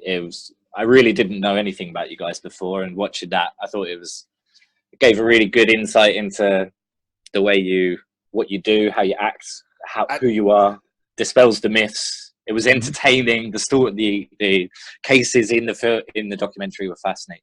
Yeah, and it's I believe you guys are. Yeah, it is funny. But I believe it is funny as well. Will succeed and will continue to grow, because as easy as it is to have a strong autocratic leader that says, "Follow me, I have the answers," that's only a short-term play, right? Like, there's only so long that can work, and you can see, like, okay, I've criticized some of your members who, as we said, by definition of leaving the church, they feel a bit disappointed, disillusioned, betrayed, and so they're a bit negative towards the church, right? But that's actually not on you guys. That's more about the fact that they felt led astray. They were promised everything. They were told, just don't think, jump on this train, it's going in the right direction. And whereas you guys, like, having the humility and honesty to admit you don't have all the answers. In fact, you're not even claiming to have the answer. Mostly it's more questions, and that has more longevity as an intellectual and spiritual journey, right? Yeah, well, and one of the things that I really appreciate, especially like our co-founders, Lucian Greaves and Malcolm Jerry, is that, this, everyone criticizes our beginnings of, this used to be, the idea of TST was so drastically different than what it is now. And I actually really like that. And that's why I'm here, because there weren't two people that had the absolute fucking gall to think that they could start this big religious movement and that they were going to be these, this is going to be the next best thing. It really started from just a very, small, not even remotely related to what this is now idea. And the fact that they're like, yeah, we didn't have this, like, who the fuck are we to create a religious movement and stuff like that. So that kind of an introspection and that kind of a statement, and the fact that our beginnings are so, very odd in that way. I think that's what has kept us, being as significant, not only to the people within, but kind of inspiring people that watch, watch Hell Satan or hear about the things that we do. This really did, kind of spark this. There was a small idea that just sparked into something this big, and the fact that we've gotten to the point where now we are within the U.S. a federally recognized church, and then the fact that we have chapters all over the country, and now starting all over the world.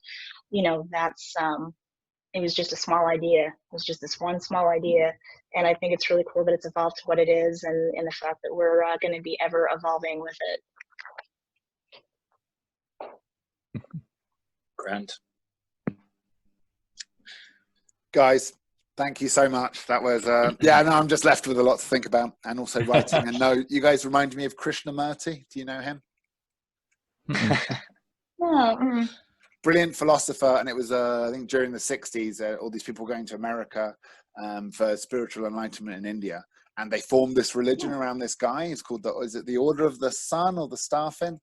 I don't know. I've got one of his books. I should probably know, because I think I'm part of it. He was brilliant, because the first thing he did was disband the order. He's just like, guys, like, thank you, but I'm not your god. Like, really, like, religion isn't good. A theist religion isn't good as an organization for the spiritual journey you're looking for. And the only reason you look up to me is because I thought for myself, and that's what you're going to need to do if you're going to want to answer some of these kind of questions, right? So I'd really recommend you guys check it out, because I think absolutely.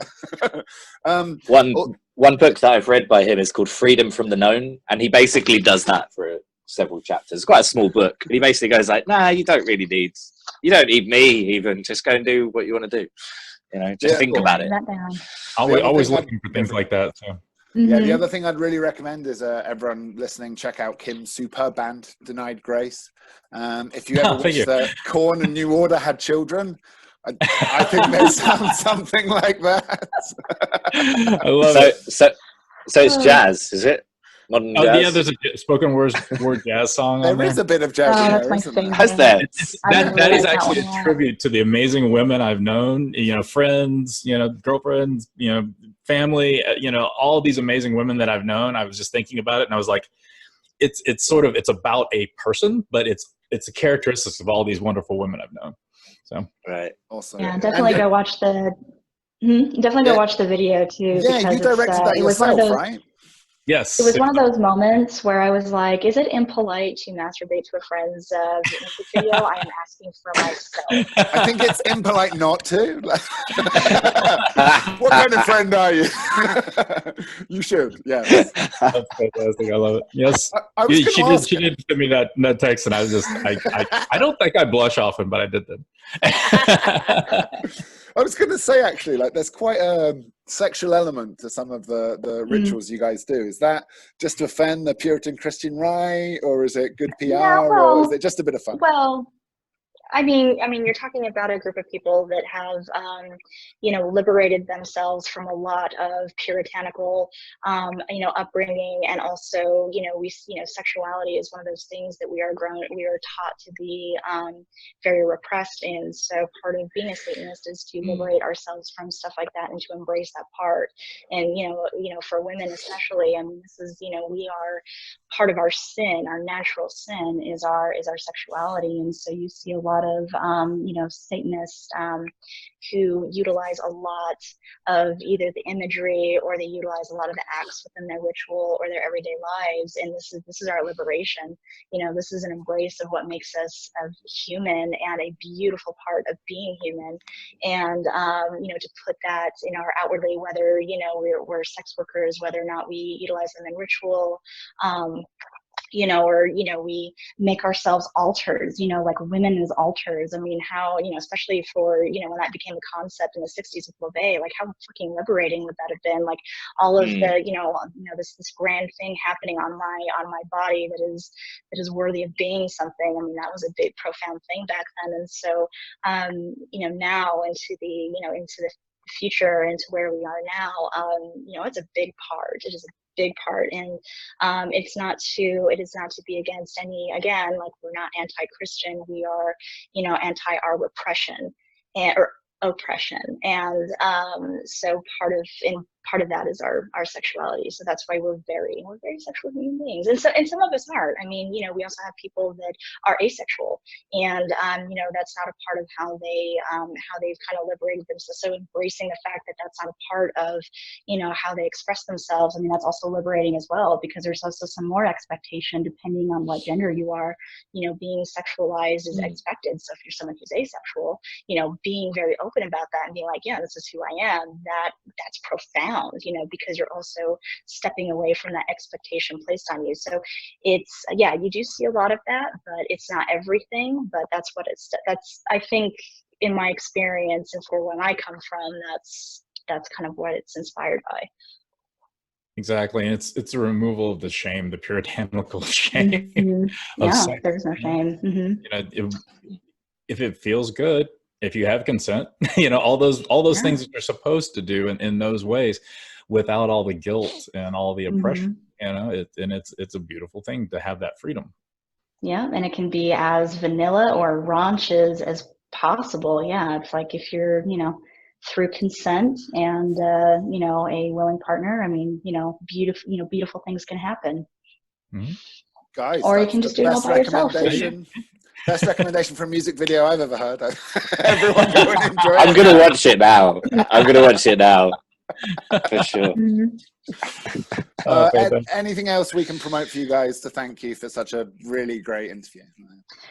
And you could probably talk about the rally, but we do have also the Satanic Temple TV, which has barely launched that. And a lot of our members, this is all original content that we've created for this platform. Anything goes. We have stuff coming out, like Goddess the American Stripper is going to be coming out within the next few months. That's a really interesting project. Plus we have interviews, we have podcasts, there's rituals, there's all sorts of things. So if you're interested in viewing content like that, we also are exclusively streaming the Process documentary, so the Process Church of the Final Judgment. I don't know if you guys are familiar with those guys, but we have exclusive streaming rights for them, so I highly recommend you guys watch that, because it's really cool, and it's actually, without the Process, TST never would have existed. So it's a very, very cool thing. And and then so the rally, we're going to be releasing more information about that, because as we're tightening it up, it's still a ways off, being at the end of April and everything. But if you go to thesatanictemple.org, that's where all the information will be coming out about it. And the URL, by the way, for the Satanic Temple TV is thesatanictemple.tv, just to make sure we got yeah, I couldn't remember off the top of my head. We'll put all the links below. And, Can we do that? If you guys have anywhere to donate, yeah, it'll be below. Ding. Yeah, so that's going to be, I think, a really great thing. We're going to have a bunch of people get together. It's going to be a fantastic time. It's going to be a very, very straightforward message about TST and how we feel about bodily autonomy and the exemptions we can give you as a TST member when it comes to the oppressive laws that are being passed in the United States. There's going to be a lot of information, and there's going to be a huge, massive party at the end. Mm-hmm. Have a lot of entertainment, and again, it's going to be around the bodily autonomy thing. So we're going to have a lot of fun with that, and I'm just really, really excited for it. And anybody that can make it there, hopefully, even people from all over the world can make it. I should start swimming then, hey Chris. It sounds awesome. Like, honestly, start swimming across the pond. See if I can make it. No, I don't think I'll make it this year, but hopefully I'll catch up with you guys next year. And I will be going to some meetups in London because. Absolutely, yeah. I would be happy to have you. Probably get the London group is amazing. Love those. Yep, they're great. Mm-hmm. So thank you so much, guys. We're going to end with an inspiring quote. I don't know if you have one. If not, Finn's got a good one ready out of the back pocket. Have you guys got a particular quote? Go on. I will go back to what I said a little bit earlier about being inclusive leads to diversity. Not seeing the differences in each other. I could say that both ways. Not seeing the differences in each other is important. Yeah. Nice. I've got nothing. I've been. Oh, good. You said a lot. I found one. That was 2 hours of gold, solid gold. You can relax now. Oh no, you can go back to work now. Sorry. Have you guys seen the film Dune, or read the books? Mm-hmm. Yes. Oh yeah. Have you read the books Dune? Yeah, there's an amazing bit on that, and we talked a bit about fear, and I think that's been like kind of a theme, and getting over fear, overcoming fear. Learning about things to not be so scared of them. And there's a really good quote in the film from the Bene Gesserit. And I think of this whenever I'm in like a scary situation. I must not fear. Fear is the mind killer. Fear is the little death that brings total obliteration. I'll face my fear. I'll permit it to pass over me and through me. And when it has gone past, I'll turn the inner eye to see its path. Where the fear is gone, there'll be nothing. Only I will remain. Oh, that's a really striking bit. This is fearless. Love it. Ah, nice. Nice. It's all coming together in the end. Great. And to that I say, Hail Satan. Hail Satan. Awesome. Thanks very much. Take it easy. Yeah.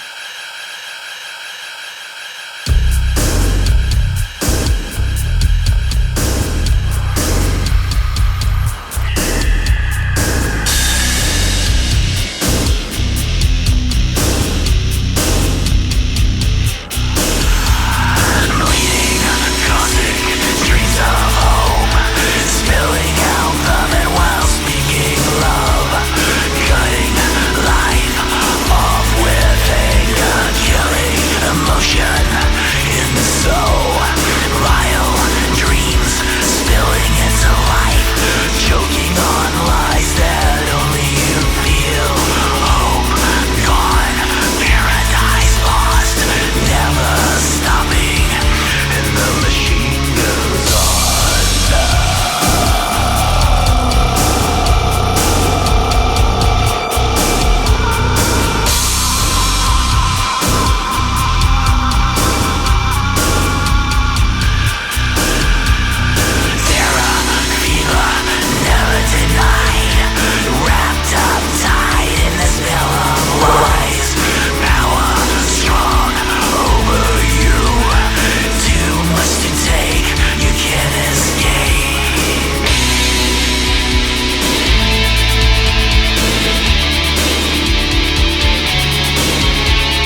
connection to everything.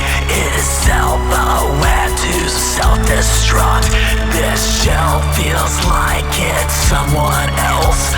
This glitch should kill it, but nothing works, and its circuits will never fail. The system will not shut down.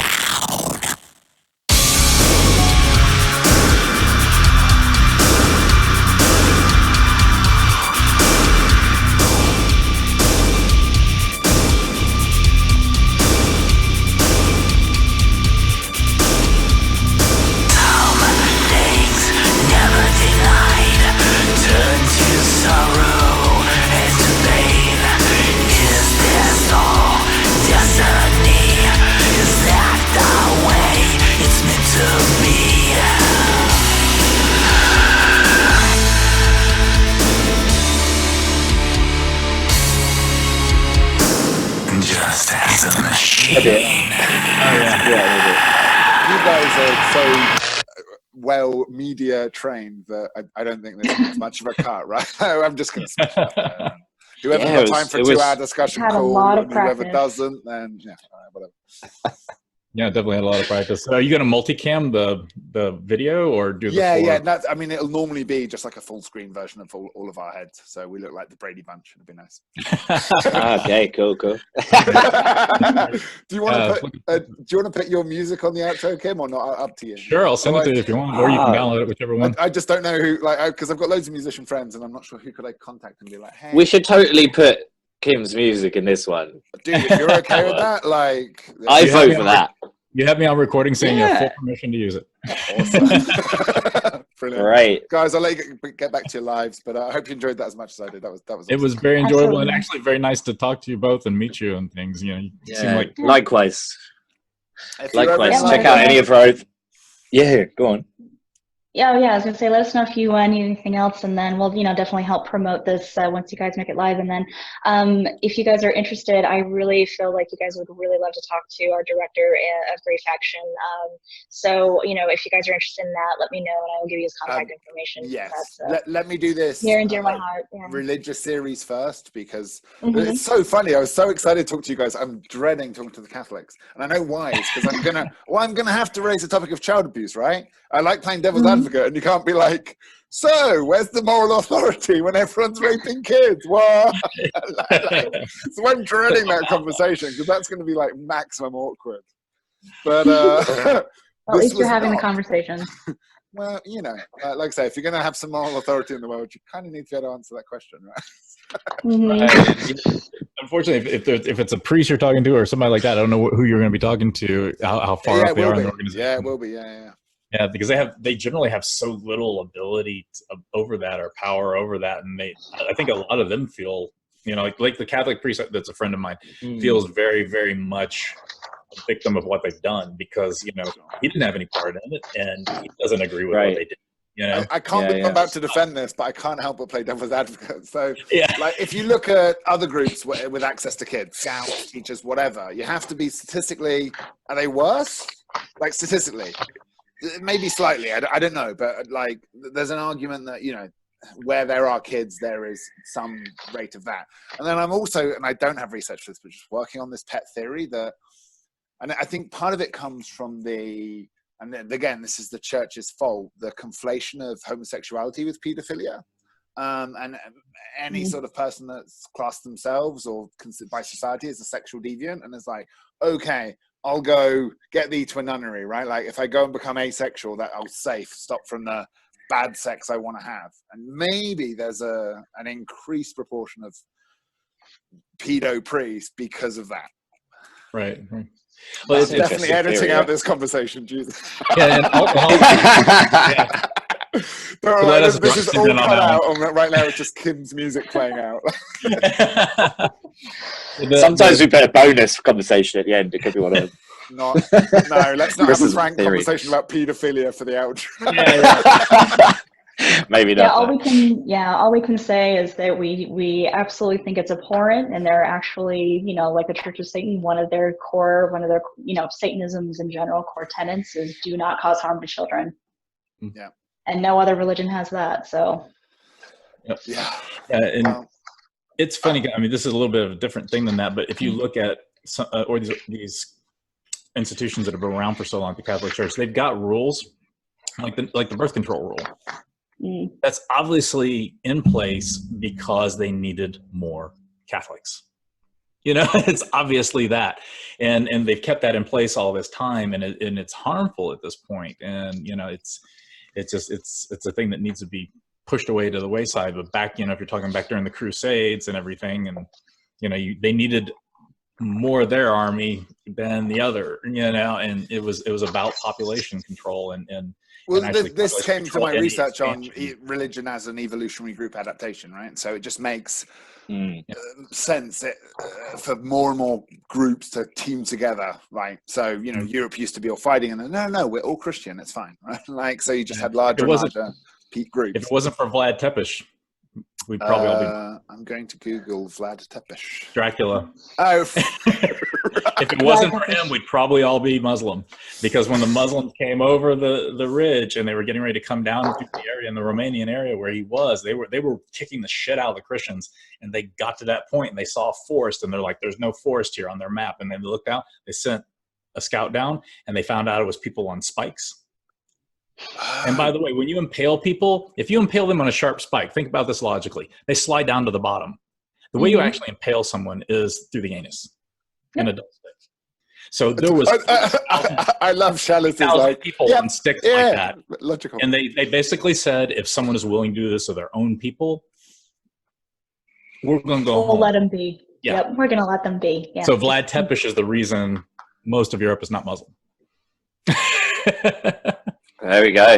We should put that at the end. That's definitely That'll be the story. No one listens to the ending, don't worry. all right. You guys got to come to London. We've got to get some beers in us and talk about some stuff we wouldn't want to record. That'd be awesome. And you include this part. That's not an endorsement of Vlad Tepes, but it's a truism. All right, thanks. I didn't know that story. That's a good one. Yeah, cheers. Take it easy. It is true. It is what? Oh, I was just saying, but it is an endorsement of all the Dracula, stuff that's been inspired. I don't know. Sorry, my brain's fried, and I actually just got a page, so I got to go take care of a patient. So thanks, guys. Take care. Later. Thank you so much. Hail Satan. Thanks. Bye-bye. Go, mate. Well done. Oh, that's fascinating, man. Felt a bit out of my depth, though. Didn't really know what to ask. Well, dude, I wish I'd have spoke less, to be honest, because those guys are just so interesting. No, I think it was good, though. I think it was good because I don't really speak that much, so I think it was good to have a little bit of. I like your little probing. God's advocate or devil's advocate? Satan's advocate. Such a dad pun. I couldn't resist it. Satan's avocado. Yeah. Yeah, that was fascinating, man. They're a really interesting group of people, eh? Yeah, awesome. I'm genuinely going to join the group. And I don't know. It's like the group of individualists, right? Yeah. The club for non-conformists. Yeah. So fuck you. You're our strongest member. I don't want to go around labeling myself as a Satanist. And at this point, I am objectively Christian, Buddhist, Taoist, agnostic, atheist, Satanist, pantheist. There you go. You can get a few more in there, can't you? Zoroastrian? No. Behave? Nah. Yeah, you can grab a few if more. I wanted to, but I think that's enough, mate. Quit at 7. Yeah, 7's good. It's a nice, otherwise, just nice round number, isn't it? I don't know. Sick, man. Yeah, that was a good one. It was quite long, though, I tell you. Well, yeah, but and I could tell, at the 3/4 point, people were getting tired of Soundtrack, but it ended so strong. I was like, awesome. Yeah, it did end strong. Yeah. So what's the record with Zoom then? How does that work? Is it like what we did the other day? Picturing, yeah, exactly. It's just going to record it into one long video. And honestly, I'm really tempted just to publish it as is, if I can save myself. Maybe. A pain in the ass, mate. To be honest, if we just edit the beginning a tiny bit, of just to cut when we start in and cut out the first time I repeat the beginning thing, maybe to start from there. Yeah. I think it's fine, man. If the audio is good enough, fuck it, because with the video is the key. And Zoom is quality. With video, it and it's synced, and it then you follow it. But when it's only audio, do you know what I mean? It's got to be a bit tighter, I think. Do you want to stop recording then? Oh yeah, shit.